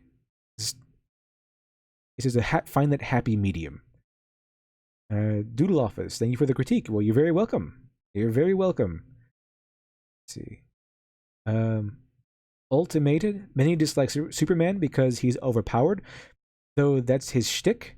He's the original superhero and is meant to be meant to save the day when no one else can. However, while he can't lose, he can fail. That's very true. Very true. Superman is often the character people go to when they point to an example of a Mary Sue. But just because Superman has all these powers doesn't mean he's a Mary Sue. It all depends on the writer who writes him. Because if you have a Superman character, there's still a lot you can do with him. And you can punch out people in one hit. You can probably take out a big giant robot with a single breath. You can just freeze it in place and shatter it or melt it with heat vision. But doesn't mean he's a Mary Sue. Yeah, he's pretty powerful. He's probably as powerful as an entire super team on his own.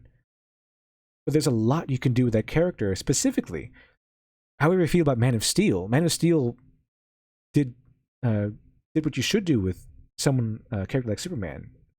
To start out with, the execution was a little off, but to start out with, they explored his humanity. They explored his values and his virtues and his thoughts and wants and ambitions. They centered on the man. So he can go out and punch up a supervillain, but that's not what we really want to see. Same with Saitama. It's not really about the fights. It's more about his personality and how he feels about these things. And for a better example, I would suggest Whatever Happened to the Man of Tomorrow. And that's how you write a character like Superman. He has all these powers, but then he's faced with immortality. He suddenly comes to terms with the fact that he's dying. There's nothing he can do. So what does a man do with all that power? Well, that's a testament to his personality. What would a man do in that power? It's easy to be a saint, right? It's easy to be a good guy, okay? When you think you're immortal, when there's no end to your lifespan in sight, that you might die during a mission, but that's coincidental. That's not really something you think about. It's completely different when you go from punching up bad guys and living your day-to-day life, where you might die, but then again you probably won't, to facing certain doom. There's nothing you can do. You're dying. You will be dead. And that's it. Maybe that's All-Star Superman. I think that's All-Star Superman I'm thinking about. All-Star Superman, not Whatever Happened to Man of Tomorrow. But Whatever Happened to Man of Tomorrow is still worth a read. But I believe it's All-Star Superman I'm talking about, where Superman is thinking of, or Superman is actually facing mortality.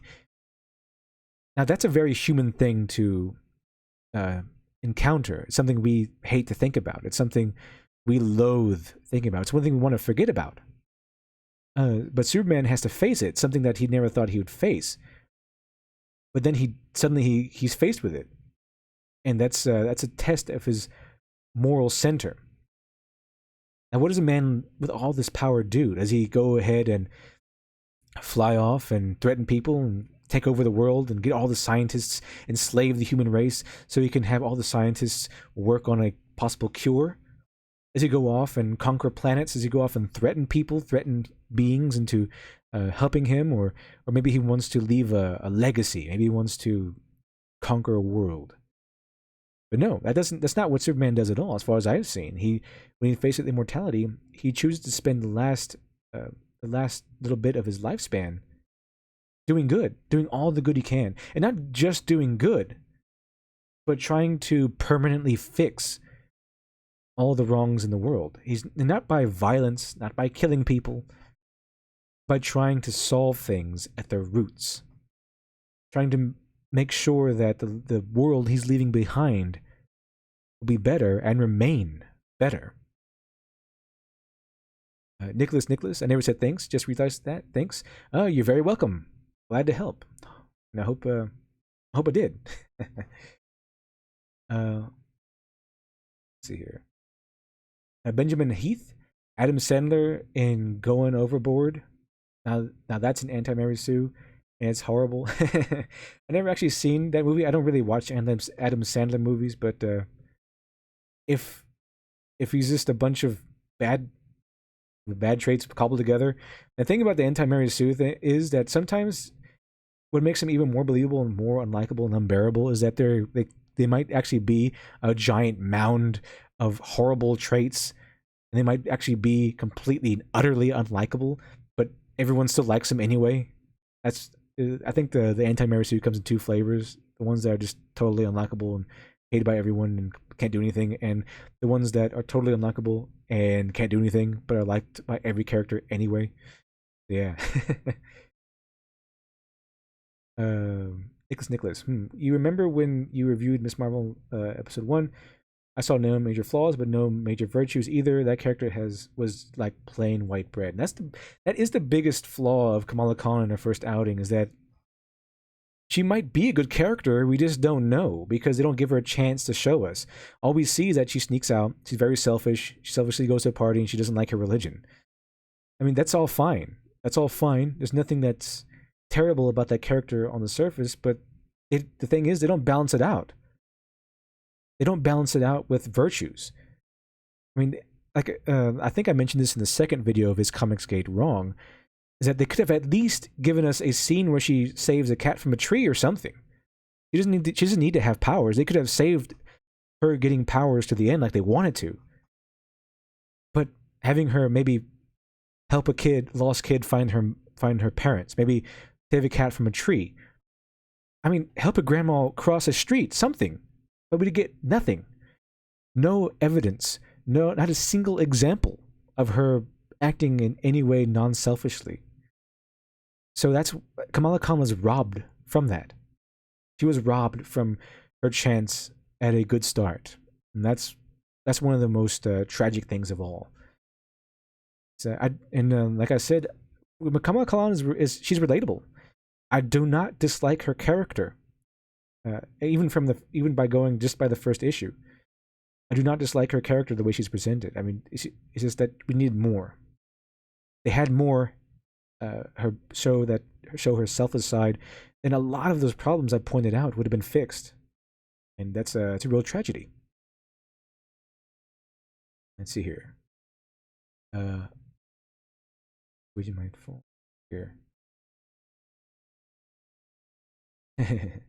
Someone with a phone, and now I have Injustice flashbacks. You're welcome. And that's one thing about Injustice is that it does a good job at exploring what might happen if someone like Superman was pushed too far. Now, however you feel about that, I mean, about the execution, maybe they didn't do it the best way. But that's an interesting concept on its own. What would happen if someone like Superman, someone as unstoppable as Superman, was finally pushed too far?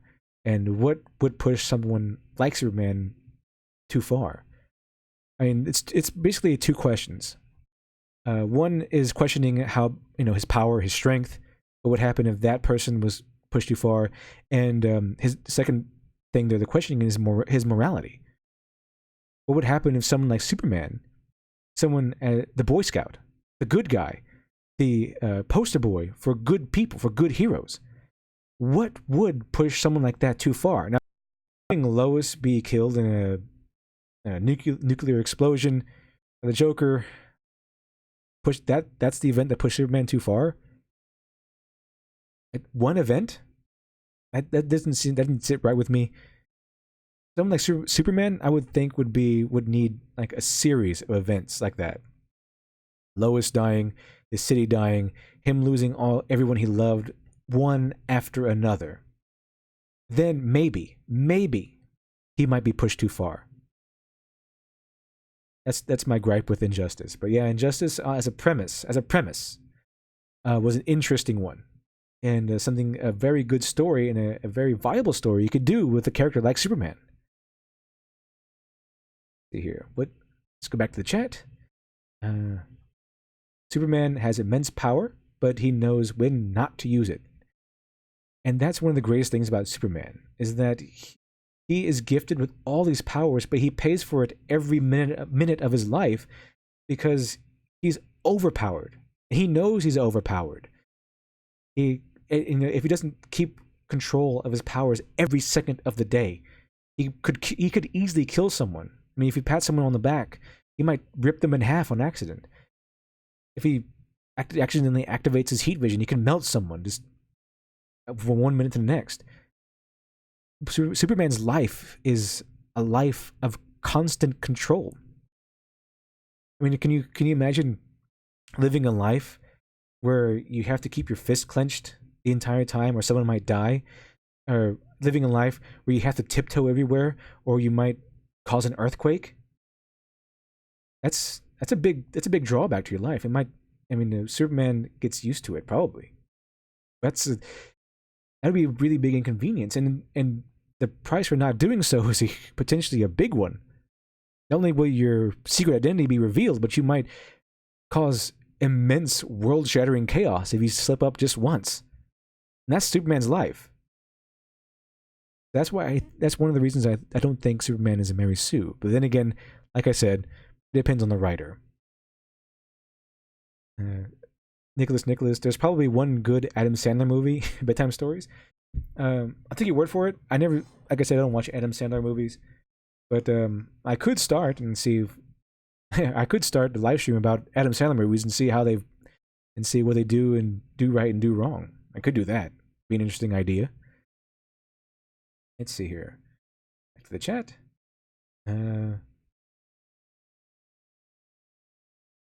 Ultimated.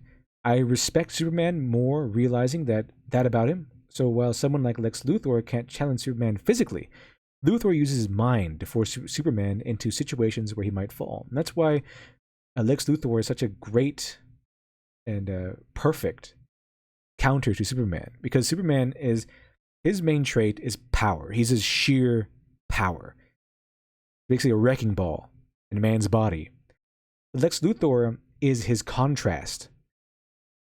Where Superman is strong, Lex Luthor is brilliant and devious. Where Superman is kind and upfront, Lex Luthor is more cunning, devious. He's willing to do things Superman would never do in a million years. Bend morality, challenge ethics, and do whatever it takes to win. That's what makes Lex Luthor Lex Luthor. And Lex Luthor's main flaw, I think, is his obsession with being the dominant man. And I'm pretty sure, from what I've seen in Lex Luthor, it seems that Lex Luthor is the kind of guy that if Superman had never come to Earth, Lex Luthor would have been a really good man, a really good guy. And I think that's how he should be written.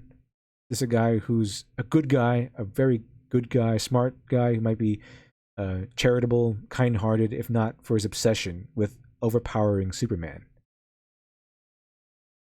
Let's see here.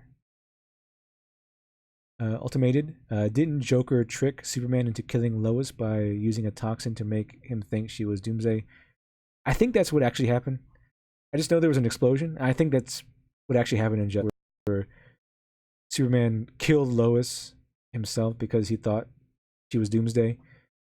But even then, even in that scenario, I think it should still take a lot of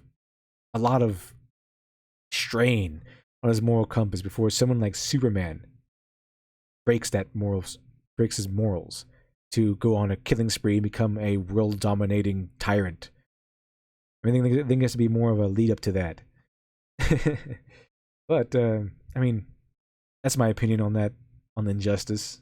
That's my gripe with it. Let's see here. Avarith, I've always been drawn to certain types of anime, like watching someone rise from a weak, pathetic person to hero, using anime like Rise of the Shield Hero. That's actually next on my list. I've completed Goblin Slayer. I mean, I really completed Goblin Slayer. I watched all the episodes and I've read all the manga. And for reasons I have announced already, for the video that's coming after Is Comics Gate Wrong is finished, immersing myself in various anime, Japanese movies, and manga, which is why I read Goblin Slayer in the first place. So, yeah, Shield Hero is next on my list. I heard it was really good. Goblin Slayer was really good, and I look forward to continuing my research. Let's see here. Lex Luthor is an evil version of Bruce Wayne.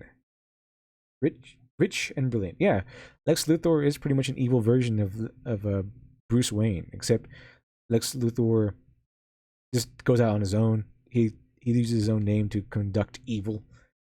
He's basically what Bruce Wayne would probably be if Bruce Wayne didn't have his moral compass. That's basically what is separating those two. Is the moral compass. Bruce Wayne knows it's not good to kill. It's not good to cheat people. It's alright giving him, breaking their bones and giving them horrendous brain damage, but it's not good to kill them. That's where he draws the line. Let's see here.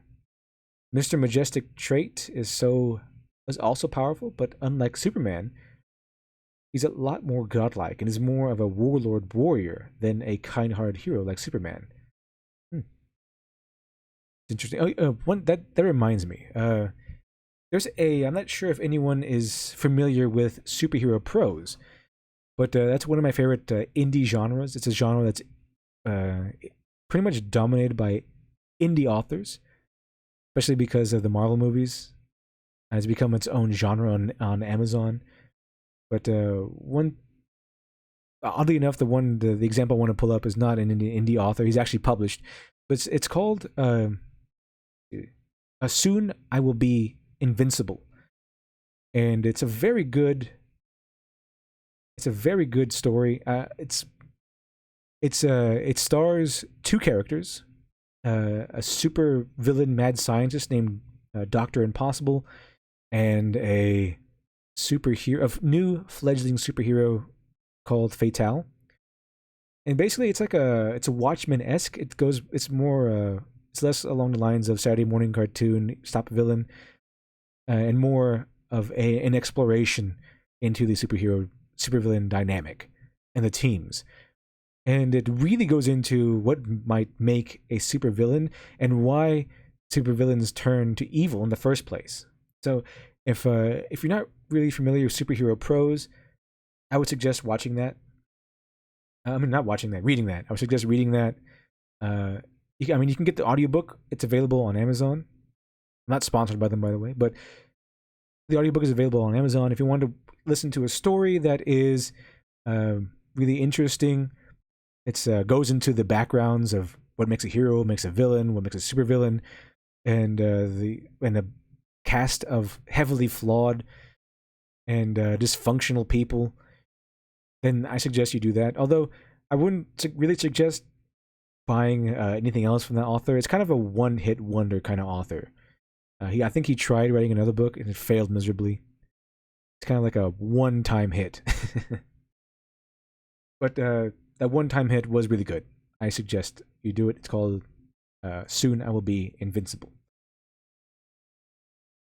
And let's see here. Back to the chat. Avarith, Goblin Slayer is fantastic, showing a different type of hero. In the anime, it settles for him to do a dirty, necessary job. Fantasy garbage man. Yeah. That's one thing I really liked about the Goblin Slayer, that he's when he's doing his job, he's so dedicated to his job, but he's also a nice guy when he's just socially awkward. He's just socially awkward, but he's a really nice, caring guy. At least he tries to be. He doesn't get upset with anyone for trying to get in his way. I mean, he doesn't get upset with anyone when they try to press on him their values and say, okay, you got to come on a real adventure. He's like, all right. And he says, "All right, I'm going to this goblin cave." And they say, "It's supposed to be discussion." He's like, "I'm sorry, is not a discussion?" Like, "No." Like, "Okay, I'll try to do better." So he's trying to better himself. He's not a jerk. He's not a jerk. You think that his character would be a jerk since he's so dedicated and so focused on killing goblins, but he's not. I mean, to goblins he is, but not to the people around him. And he's the one of the greatest hero archetypes, because that's what he does is that in a world filled with heroes that don't really want to take on menial tasks like goblin slaying seems to be, he's the only one who can who knows what he's doing, has the ability to win, not a newbie, and is willing enthusiastically to take on goblins. And the goblins are the real threat to the common man, to the common person. I mean, it's like the goblins will always target the weak because they have to. So they're always targeting all the poor village people, but the poor village people can't really fend for themselves, not really. So when the Goblin Slayer comes in, he's the one taking in all the goblin jobs because no one else wants them. And if it wasn't for him, and the countryside might be, or at least maybe not overrun, but a lot more people would be in a lot more dire straits without the Goblin Slayer doing his job. That's what a real hero is. And I mean, it's not a real hero is not necessarily doing great deeds or conquering worlds or conquering great villains. They even show that in the series. A great hero is someone who helps people. It's a great hero, someone who puts away their pride and their safety to help someone else. And it's not really for glory. He's doing it because he feels it's the right thing to do. It's a necessity. Let's see here. Botan P. Did you watch Dr. Horrible? I did. Dr. Horrible is I like that show. Even though it has Felicia Day in it, who just flung herself all the way to the left, landed, and then got up and started sprinting. So, and Neil Patrick Harris is Dr. Horrible, if I remember correctly, and he's always great. He's always great in everything he does. Let's see here. Nicholas. What's funny is in Goblin Slayer's intro, I seem to remember him slaughtering babies, yet he's a great hero and interesting writing for sure. Yeah, that's one of the turning points of Goblin Slayer, is that he seems like a regular hero, like a good adventurer, and you're on his side until he says, "All right, let's kill some babies." And then he says, he justifies it by saying, they're just going to grow up and kill you later on. And that might seem cruel, but I guess you're still on the side, more or less. But then later on, it shows you that, yeah, he's right. These goblins might be little babies now, but there's no stopping them. When they grow up, they're going to be killing and raping no matter what. So sparing any goblin means that you're going to have to deal with them tomorrow. And by the time you deal with them, they might have killed a couple of people. They might have killed a couple of people and captured a few women, brought them back. And I mean, a group of that, say you spare 3 goblin babies. By the time you kill those grown-up goblins, they could have already killed 10 people. And that's 10 people you could have spared, that you could have saved, if only you had the stomach to kill those children. And you see with the Goblin King, or what was it, the Goblin Overlord, whatever the Master Goblin's called, the one at the head of the horde, that's how he survived. That's how he became such a powerful goblin, is that he started off as a baby and had people feel sorry for him. They turn their backs, and he just kills them. And in the manga, he does that several times. That's how he does it every time. The first time, he gets cornered by a hero, and she feels sorry for him, and then he just kills her with a rock. He bashes her brains in. And then later on, he gets cornered by this big, like Conan-looking guy. But then he just throws a woman at him. He catches her, and because he catches her, he's able to go in and kill the barbarian guy. And then the axe that barbarian guy was holding was the axe he used during the raid. So I mean, the Goblin Slayer is right. You don't if we don't kill the goblins as children, they're just going to become killers later on and kill innocent women and children and other people. Let's see. Samuel Dresden. What makes Overlord work is how it is often focused on the people he's going up against. You learn to like them, then remember they're totally skewed, very tense. Overlord. Oh yeah, Overlord. That's the one where that's that one of the Ikasai series, if I remember. The one where he's stuck in a game as a very powerful Overlord. Yeah. The thing about Overlord is that it's very interesting because he's so overpowered in that world. Like he has access to magics that are only supposed to be available to gods. But it's interesting because he's not powerful enough to solve his problems. His main problem is not fighting off bad guys. His main problem is trying to figure out what happened. What's his world like? What's going on? So that's what makes it interesting, and also the way he has to think his way out of problems even when, or especially when he's confronted with powers he might lose to, like at the very end of the first season. I've only seen the first season of Overlord so far. Johnny Jambugi is Goblin Slayer on Netflix? I don't believe so. I don't think it is. At least it isn't anymore. One Punch Man is, though. Let's see. Drake the Duelist. I like Goblin Slayer's first season end arc. He's so desperate to get help to save the farm that he rolls the dice and attempts to charisma check, get everyone to help him, and it works. I think that's exactly what happens. I'm pretty sure the whole Goblin Slayer series is just one big tabletop game, one big tabletop RPG. But on that note, that's one thing I liked about the series, the show, that I think they did better in the show than they did in the manga. In the manga, the whole horde thing didn't come at the end of stuff. It was like kind of a story that was right in the middle. This is something that sort of happens. In the show, the horde came as like a final threat. It came at the end of all of his adventures up until now. We had the Goblin Slayer introduce us to a lot of people, a lot of the other characters. You had him, we see how the people react to him. You see how his teammates react to him, how he stands in the world.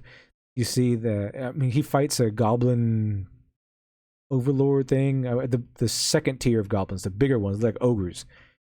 Those were already introduced. We already see his ingenuity, and then we get to see him face down this goblin horde, and it's made even more impactful that he's so afraid of it that he knows he can't win, because we already seen him go through all these challenges with confidence and come out the other way. It's and then you see him come across a goblin horde and he doesn't know what to do, and that's the tension ramps right up.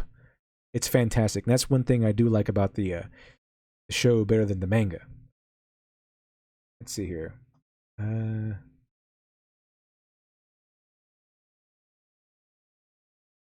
I suggest Made in Abyss. It's real interesting. I've heard about that series, but I haven't seen it. I don't know if anyone caught the stream I did with that Umbrella guy. But on that stream, I said that I am a anime manga novice, and I haven't really immersed myself in the world of anime and manga, but I am now. I have become more enthusiastic in the medium recently, especially with how better manga and anime treat their readers than most Western products these days. Nicholas. The more I stare at this Cargill quote, the more I realize something. He could be describing Ray to a T. Is he really not so cognizant that she succeeds in Han's face, etc.? And that's true. That's very true. That they either can't name these characters as Mary Sue's or they won't. I'm not sure which it is, But I think it's more along the lines as they won't, because I find it very hard to believe that these people have no idea what a Mary Sue is, and that they have no idea that there are other versions of Mary Sue besides the God Mode Sue. Okay, that's just ridiculous.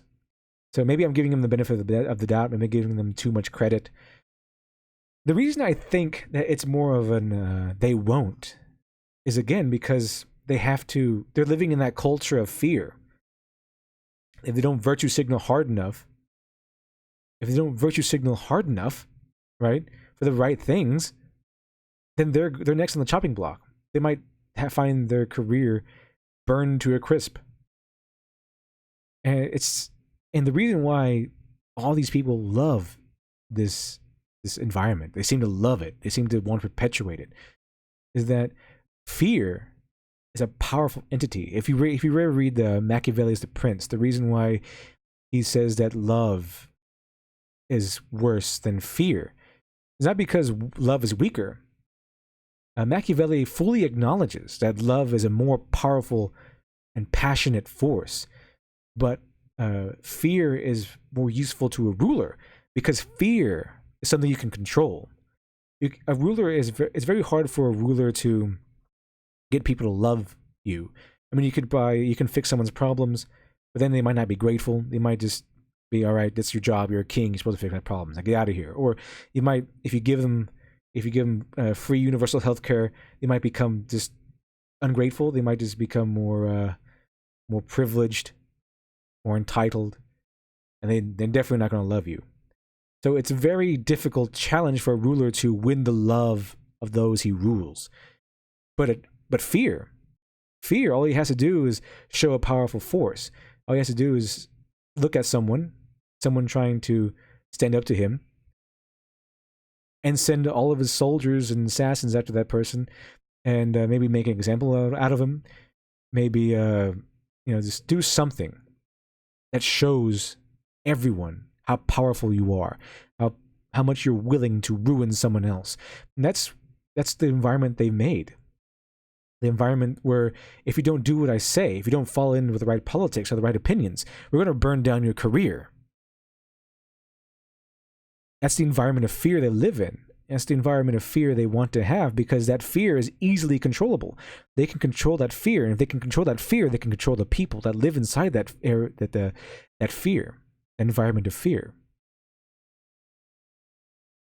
And that's why I think it's more of an they won't rather than they can't. I mean, they could be this idiotic, they could be this ignorant, and somehow have swindled their way to the top of Star Wars and the Marvel movies of Doctor Strange. They could. I think it's more of that environment of fear. Let's see. Samuel Dresden. Oh man, Maiden Abyss is amazing. Something about that setting is just so gripping. Okay, I'll check that out. I'll put it on my list next to Rise of the Shield Hero. I'll check that out. Let's see here. Someone with a phone. Don't forget she beats Kylo Ren at lightsaber fight. Yeah, that's something a lot of people seem to want to defend. They say Kylo Ren, he was wounded, he was bleeding out, he was pretty much dying. That's a perfectly good excuse for defeating him. That's why Rey could defeat him. That's why it's okay that she defeated him. And I say no. Maybe in the second movie, maybe in the third movie, not in the first movie. Okay? In the first movie, Rey needed to lose. And they might say that Kylo being wounded, he wouldn't have won. That's nonsense. That's even more reason why he should have won, why he should have beaten Rey. Imagine because Star Wars is supposed to be about the hero's journey. Imagine Rey fighting a wounded Kylo, like a Kylo who's on his last legs, he's barely conscious, and he still beats her without breaking a sweat. Imagine that. Imagine what kind of mental trauma that'll do to Rey. I mean, so next time she faces him and he's at full strength, he's not dying, he's all patched up and ready to go. The second fight will be filled with tension, because even though they fought before, even though the audience had witnessed them fighting before, they have no idea what the outcome would be. because Rey lost when Kylo was on his last legs and barely alive. That's how it should have gone, because that would have given Rey something to aim for. That even if she managed to survive that encounter, she has no idea how much more she needs to progress. She just knows she needs to progress. She needs to get better if she wants to survive next time they encounter Kylo. But she has no idea where her goal is. That would give her ambition, a drive. She needs to get better. She needs to get better. She needs to get better. That would become her main ambition, that she needs to get better, because if she doesn't, she might not be strong enough to fight off Kylo the next time. So yeah, I still think very strongly that Kylo Ren should have beaten Rey, and not only beaten her while wounded, but easily beaten her. Like without a sweat. That way you have some setup for the next movies, but they didn't do that because apparently these people have no idea what they're doing. The episode 1 was kind of or not episode 1, but The Force Awakens was kind of this like a copy and paste of A New Hope, without the substance, just all visuals, no substance. Yeah, you have your Death Star thing, you have your great finale, but there was none of the build up, none of the tension, none of the substance underneath it, none of the substance the A New Hope had. And then the second episode was more like a television show. It was like an episode of a TV series rather than a whole movie. It didn't seem like a movie. Like one thing happened, and that's it. So, as far as I can see, these people actually don't know what they're doing. So maybe I am giving them too much credit. Code Geass, Truckzilla 3000, put Code Geass on your list. Code Geass has actually been on my list for a long time. I just don't really like that sort of that genre.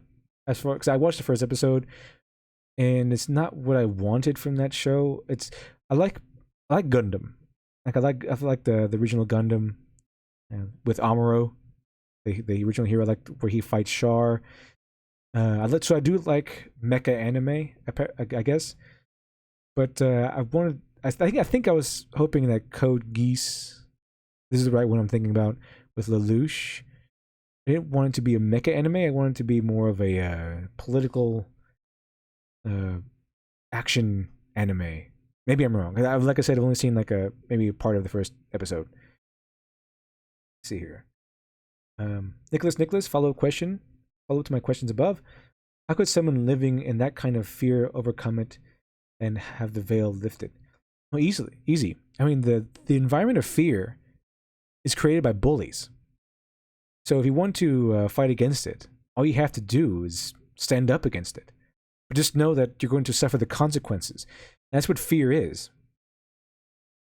Your fear is keeping you in line because you don't want to face those consequences. You don't want to face the possibility of your career being burned down with false allegations or maybe lumping you in with Nazis or something. You don't want that to happen. But in order to fight the fear, in order to end this environment of fear, you have to stand up to the bullies. And that's what movements like Comicsgate has done. Movements like Comicsgate has they stood up to the bullies, and if you join the Comicsgate community, it's not an environment of fear. It's an environment of discourse. It's friendly. It's happy. It's winning. It's positive. People can do and say what they want. There's no fear there. If you don't agree with someone in Comicsgate, then you don't agree. You don't have to be enemies. You don't even have to be friends.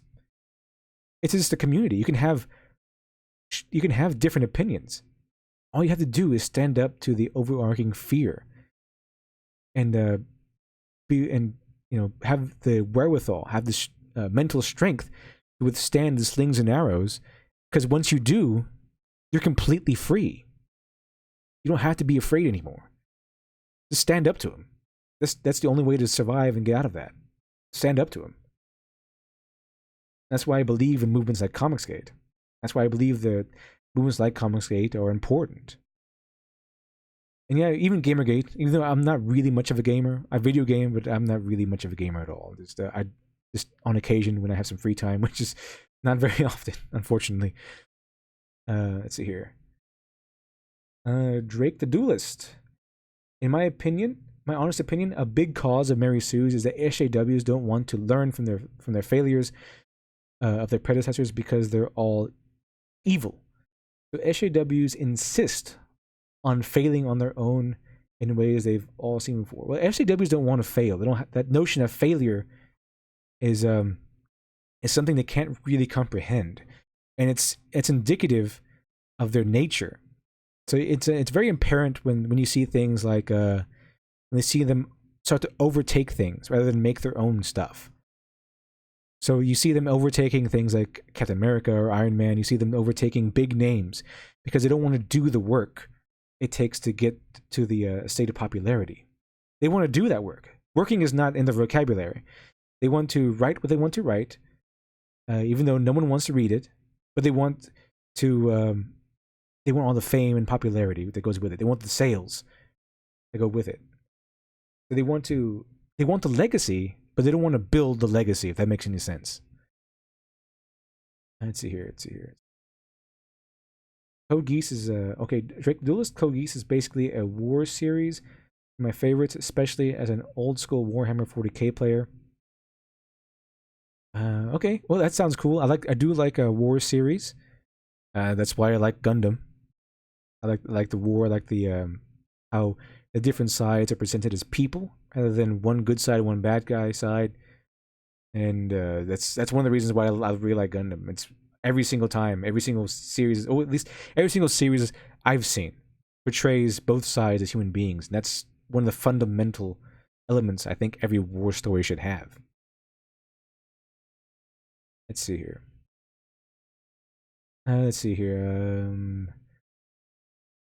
Sharkzilla 3000. I'm going to see Code Geass after I'm done Attack on Titan. I've watched Attack on Titan, I think a few episodes. I kind of like it. It's alright. I want to continue it. I just haven't gone around to finishing it, but it's alright. It looks alright to me. The first season, anyway. I haven't seen the second season. Like I said, I'm fairly new to anime and manga, so I have a lot to catch up on. But I'll have a lot on the list. I have a lot on the list, and hopefully I'll get to them. Lance B Teto. You like Mecha? Full Metal Panic is pretty good, especially the second season. The production values increased greatly, and Gravitas is much more intense. I have also heard of Full Metal Panic, even though that I'm not really. I wasn't really big into anime and manga. I did have some friends who were big into or total complete weebs, and they were always talking to me about anime and manga, and I had no idea what they're talking about. And said I should watch this, and I said okay, and then I didn't. But it's just because I wasn't completely interested, even though I have had some of my favorite series. I've had some of my favorite series of anime and manga over the years. But I just wasn't really big into it. I wasn't a fanatic or even a big fan, but I did dabble. Let's see here. Nicholas, follow up. What if you were a bully yourself? What would it take to lift the veil? My thoughts are a reversal to have that bullying turn on you. Well, if you're a bully in an environment of fear, you're on top of the world. I mean, you wouldn't want to break that environment of fear at all, because once it's broken, your power is broken. The only time and the only situation probably that a bully would, not want that environment of fear to last anymore is if the environment of fear turned on them. So, but according to the actions of these NPCs and SJWs, even if it all turns on them, they seem to be willing to prostrate themselves and be perfectly willing to go off into the shadows as long as they don't have to go through the whole nightmare of having false allegations or having their skeletons ripped from the closets or anything like that. So I think they rather have obscurity than damnation, pretty much. I'm not really sure if a bully getting bullied by the other bullies will work in this scenario, because I'm not really sure if it has worked so far. Let's see here.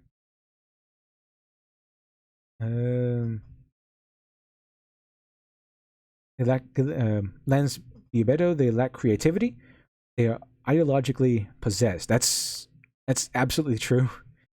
I mean, they have no matter who writes an SJW or NPC work, it's always the same thing. It's always the same thing. It's like every piece of NPC media is written by one single person.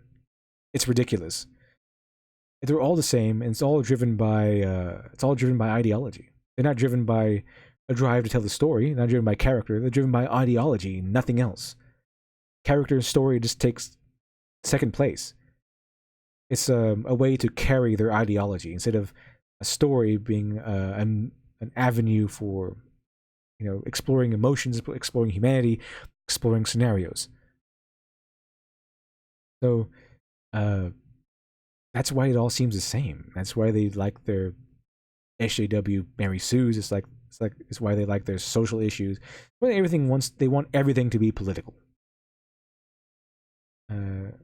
Someone with a phone, you should watch Kingdom of Gems. The protagonist has a great journey. That's interesting.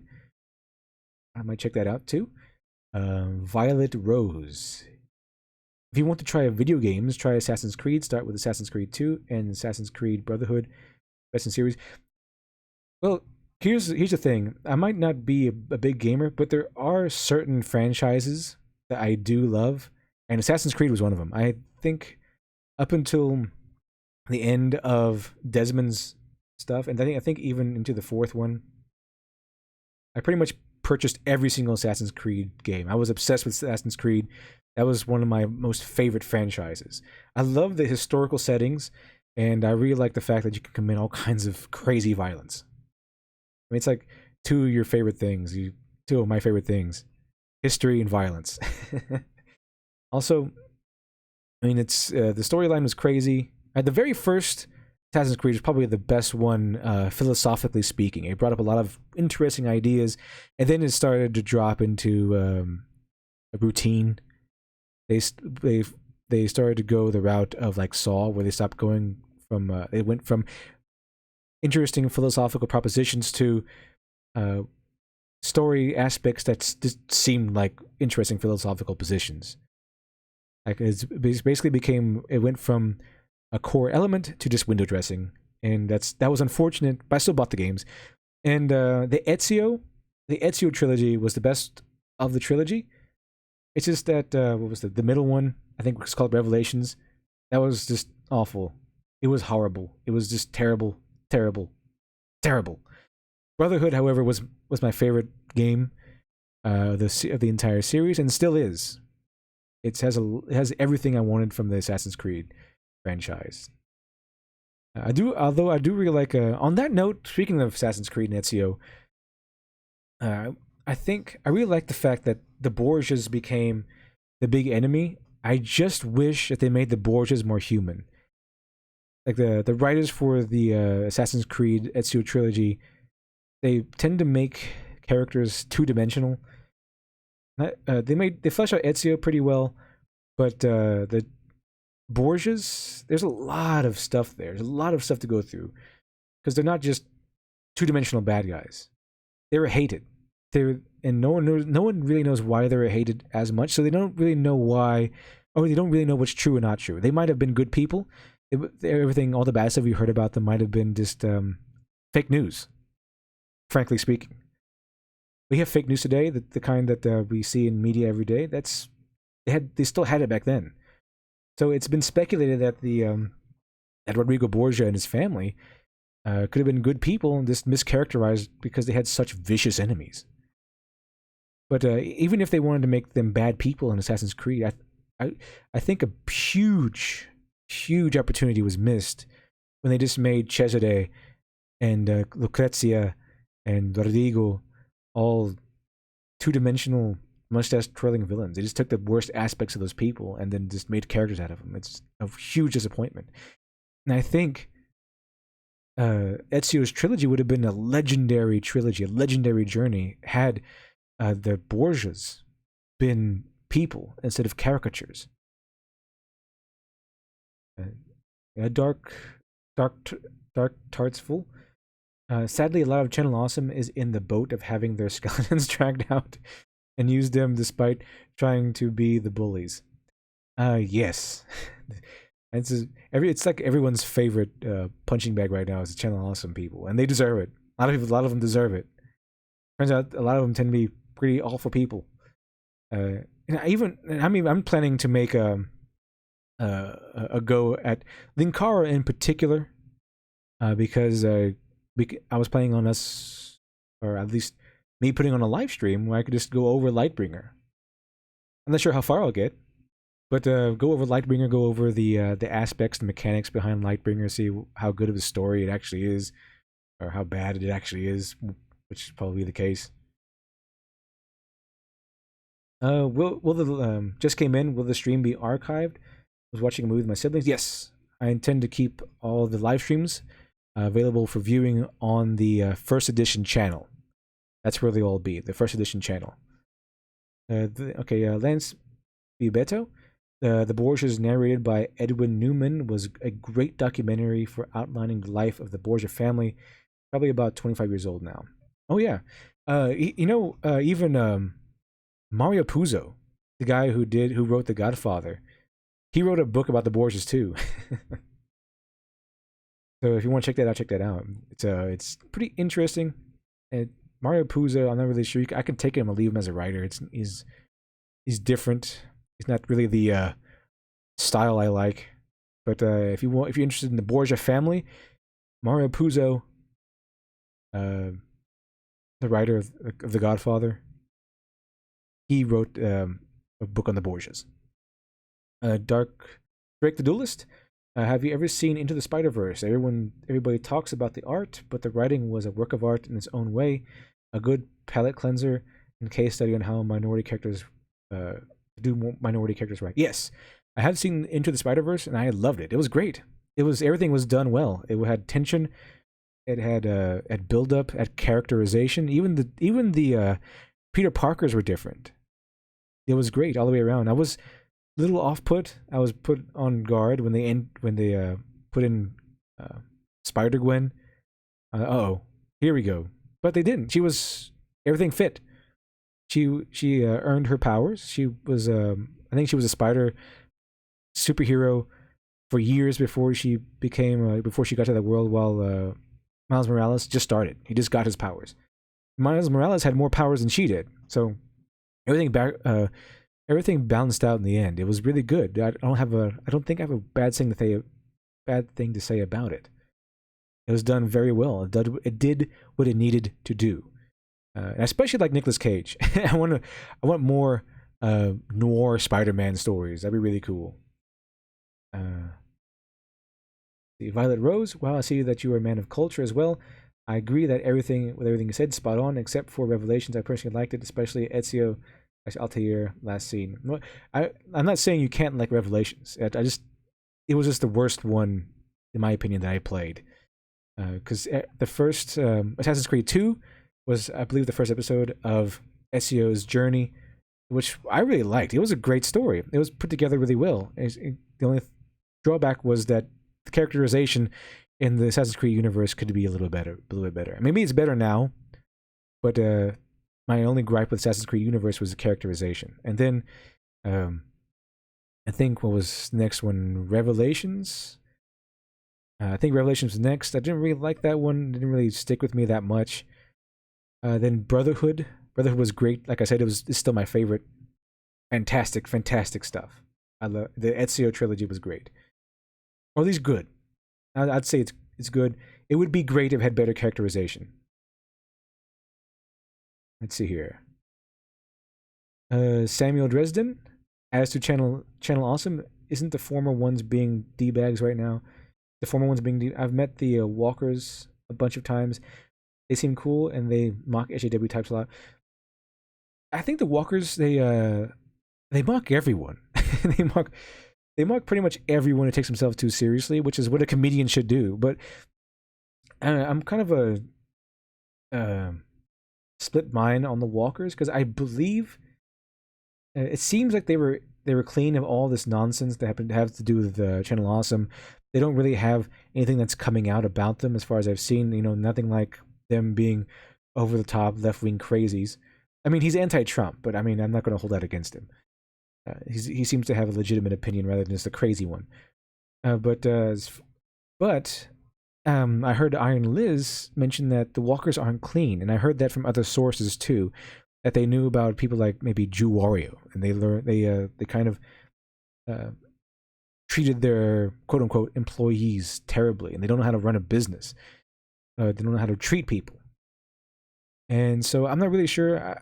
I really, as for now, I'm neutral to the walkers, but I used to like them, but I became neutral to them once they started becoming seemed like they weren't so squeaky clean as I had thought them to be. Lance Biabeto, Nick Cage was perfect for weird noir Spider-Man. Yeah, he really was. He really was perfect for that role. You wanted to use Nicolas Cage, right? Put him in the role of noir Spider-Man. I hope he reprises that role, because I want a noir Spider-Man movie all on his own. It'd be really neat. Averith, I do find evolution of DC movies and animated movies. I have enjoyed most of the DC movies. Gods and Monsters is a universe I enjoyed, though I think the best showing of change was Shazam. I haven't seen Shazam just yet, but I'm planning to. I'm just waiting for it to go to like maybe Netflix or something. I'm very, very patient. I'm very patient when it comes to movies. And I don't mind spoilers. In fact, sometimes I actively seek out spoilers just to make sure that the movie's worth watching. Yeah, that's an interesting thing about the DC universe. They have great shows, as opposed to Marvel's weird, not so great shows. I mean, I like the Netflix series of Daredevil. The Punisher series was, I mean, I'll take it. I'll take the Punisher Netflix series, but it wasn't my Punisher. So I didn't. I wasn't too thrilled about the Punisher series, and I wasn't too thrilled about the second season. So I haven't even watched the second season yet. So far, the favorite Marvel show from Netflix is Daredevil. Daredevil was great. It was really good. It had a lot of characterization, a lot of tension, a lot of emotional human pathos. It was really good. And it's unfortunate that it seems that a lot of them want to go towards the side of politics. And that's really unfortunate. They always ruin things with politics. Truckzilla 3000. I wish I was born in the 80s where pop culture was at its finest. Well, it's been refined since then. Yeah, I'm not sure if I would go so far as wish I was born in the 80s, but the 80s stuff is great. I love the 80s stuff. The 80s stuff has amazing things that came out of that genre. I mean, the era. Yeah, if we could go back to the attitude of the 80s, at least creatively, I think that'd be good. I think that'd be a great enhancement for the development of the modern creative. Violet Rose, I get you. It's okay to disagree, you know. Got to go now. I have to. The stream has been fun. Looking forward to more. Well, I'm glad you had fun. And yes, it's very okay to disagree. That's why I make my videos, so I can just spark discourse. I like people thinking for themselves. I'm not here to think for you.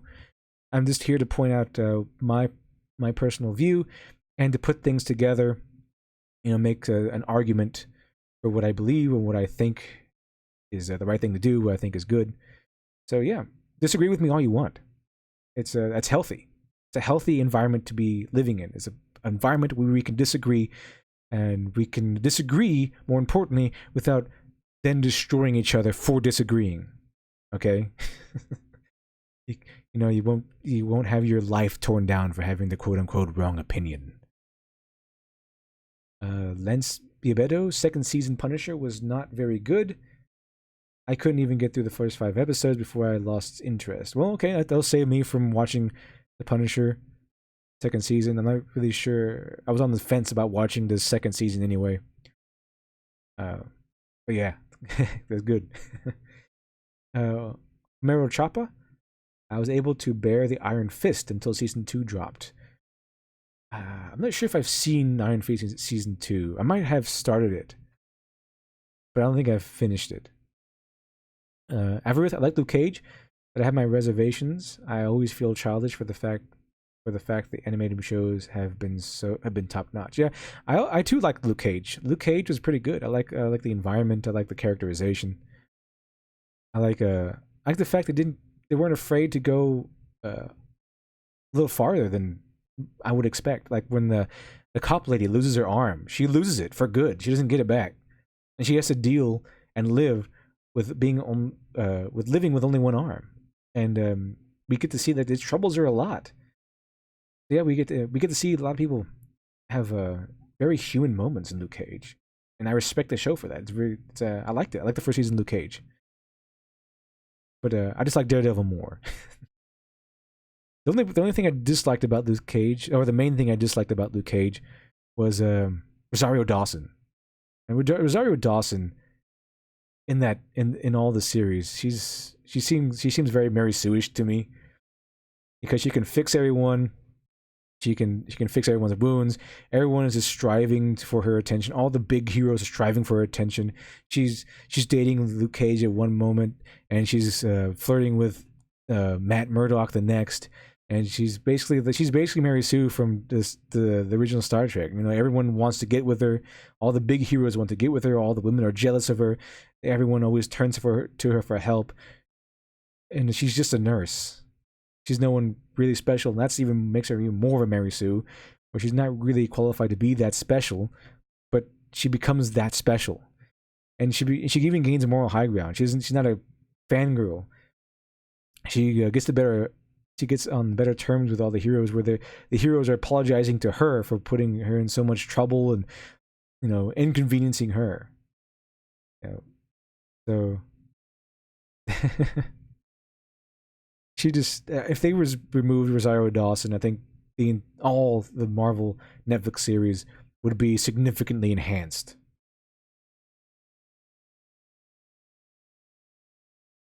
Let's see here, uh, uh, Gerald Victor Stain, Luke Cage had a minority black cast and did brag about it once. I think they bragged about it. But I think they really started going on deep end when they started to launch season 2. They say they're going to start, you know, putting more emphasis on how they're black. And come on, no one wants to watch that. No one wants to watch a show that just centers on quote unquote blackness, because that's a stereotype. Stereotypes are things we've been fighting for a long time. Stereotypes have been things that the minorities have been fighting for a long time.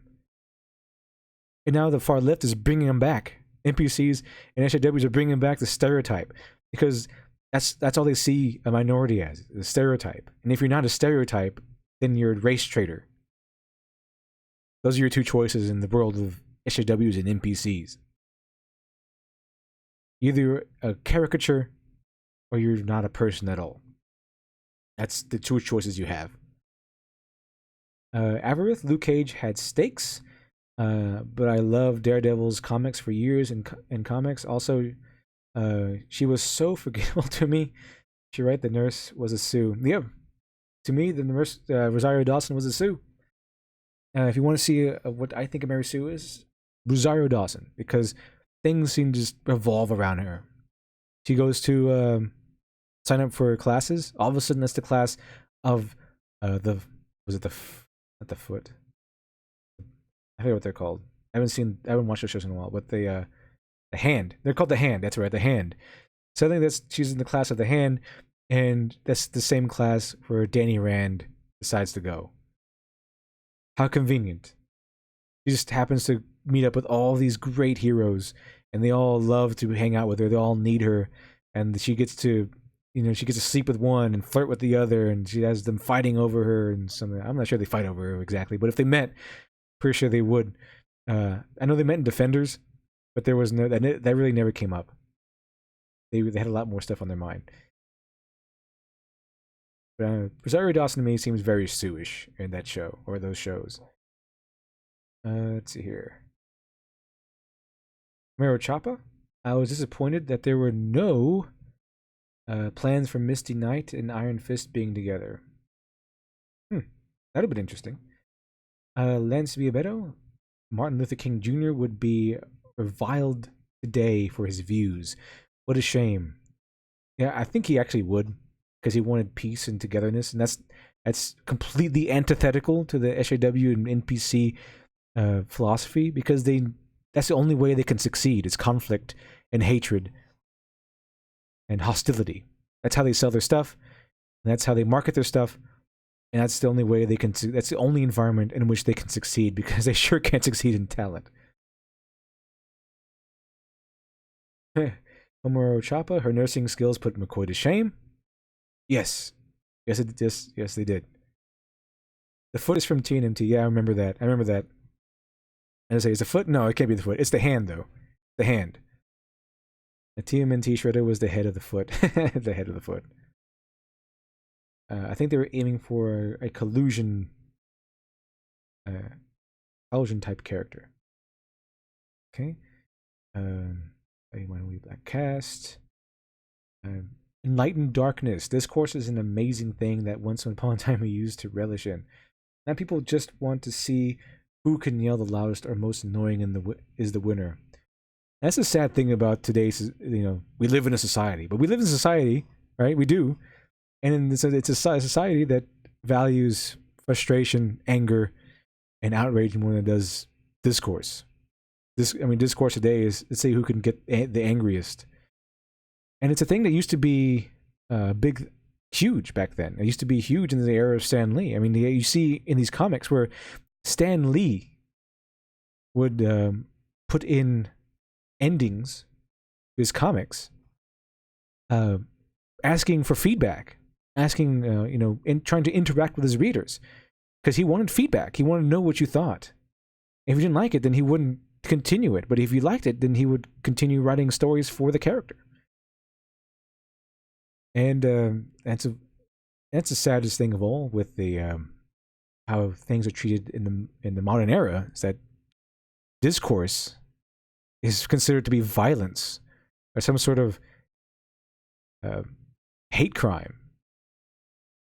But when we go back to people like C. Robert Cargill and Rian Johnson, we see that they're either talking out of sheer embarrassing ignorance.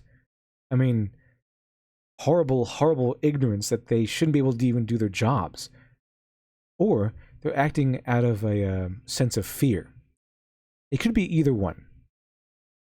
But is the Mary Sue a sexist term? No, it is. It absolutely is not. The Mary Sue term was created by a woman because she was critiquing female fans of the era of TOS and fan fiction. And she made the Mary Sue a woman and named her Mary Sue because they were mostly female characters that were exhibiting these tropes. But it has evolved since then. There are male versions, like the Gary Stu or the Marty Stu. But in the end, the Mary Sue term has two different definitions. It stands for a female Mary Sue-ish character, and two, it also stands for the general term for that type of character. So it could be a man and still be called a Mary Sue and still work. It'd still be a proper use of that term. Thunberry Queen, I'm a black woman who's been called a misogynist and white supremacist a lot for simply not being a fan of the new Star Wars movies. Apparently critique equals bigotry. When did Earth run out of sanity? When we put the insane at the top of the food chain. Lance Biabeto, criticism is considered as bad as physical attacks by... Yep, they consider that actual violence. Words are violence to these people. They literally say that. It's not an exaggeration. There's a Michael Knowles encountered a professor, of course, a liberal arts professor. I don't think I need to mention, but he encountered a professor, right, who literally said that. Michael Knowles pointed out that. So, are you saying that a professor of your stature is calling a speech violence? And she said yes. One word, yes. Affirming to him that yes, she thinks speech is literal violence. So no, it's not an exaggeration. They think that if you say something, a bad opinion to them, an opinion they don't agree with to them, they have every right to punch you or to assault you or to take your things, take your hat off your head, or snatch the phone from your hands. And that's the way they think. That's the way they think every day. If you say something bad to them, they have the right to commit physical violence on you, because to them, in their eyes, you just committed physical violence to them.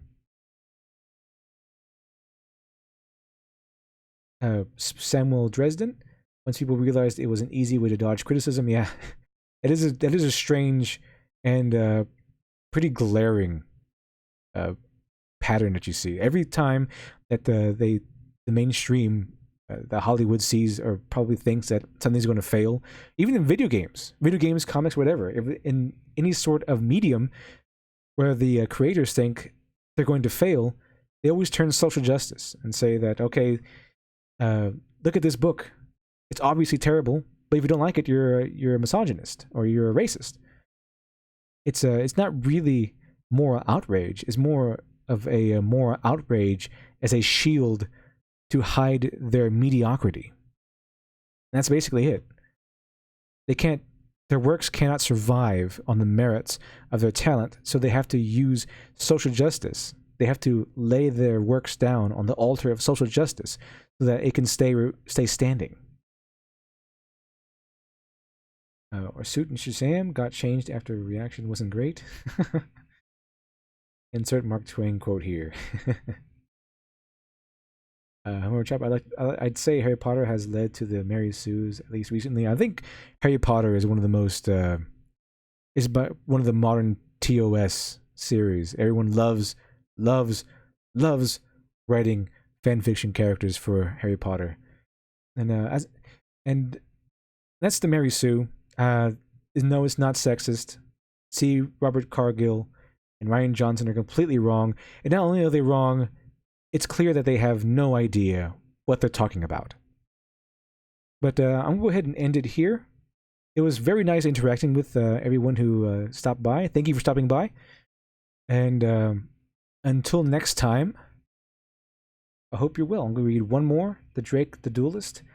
I always thought Mary Sue was a gender-neutral, kind of like how a woman can be Byronic hero, despite that Lord Byron was a male character.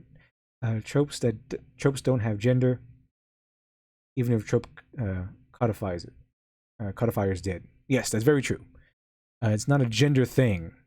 Okay, you can have a female Byronic hero, and Byronic heroes, my favorite heroes. And if you have any chance to read Lord Byron, if you're an aspiring writer, here's the last thing I'll say: read Lord Byron. Please read Lord Byron. He deserves people reading him. Okay, Lord Byron was great, especially for complex characters. And after you read Lord Byron, watch Scarface with Al Pacino, because Al Pacino's Scarface is a very good example of a Byronic hero. And that's where I'll leave it. So no, the Mary Sue term is not sexist term. See, Robert Cargill and Rian Johnson have no idea what they're talking about. They're embarrassingly ignorant or chicken, neither of which are very good things to have, or very good things to be. And all right, well, yeah, I wish everyone a good night. And until next time, which I don't think Friday would be my main day. The only reason I did this stream on Friday because I will be busy all weekend, but I'm leaning towards Saturday evenings. I'll make a final decision by next week, but I'll announce. I'll give everyone about a heads up, a day's worth of heads up, about 24 hours at least before the next stream starts. Okay, and I'll be willing to. Hopefully, I'll see you all there. Have a good night, and if anyone's going to see Ricada's stream, I'll be watching too. Night, everybody.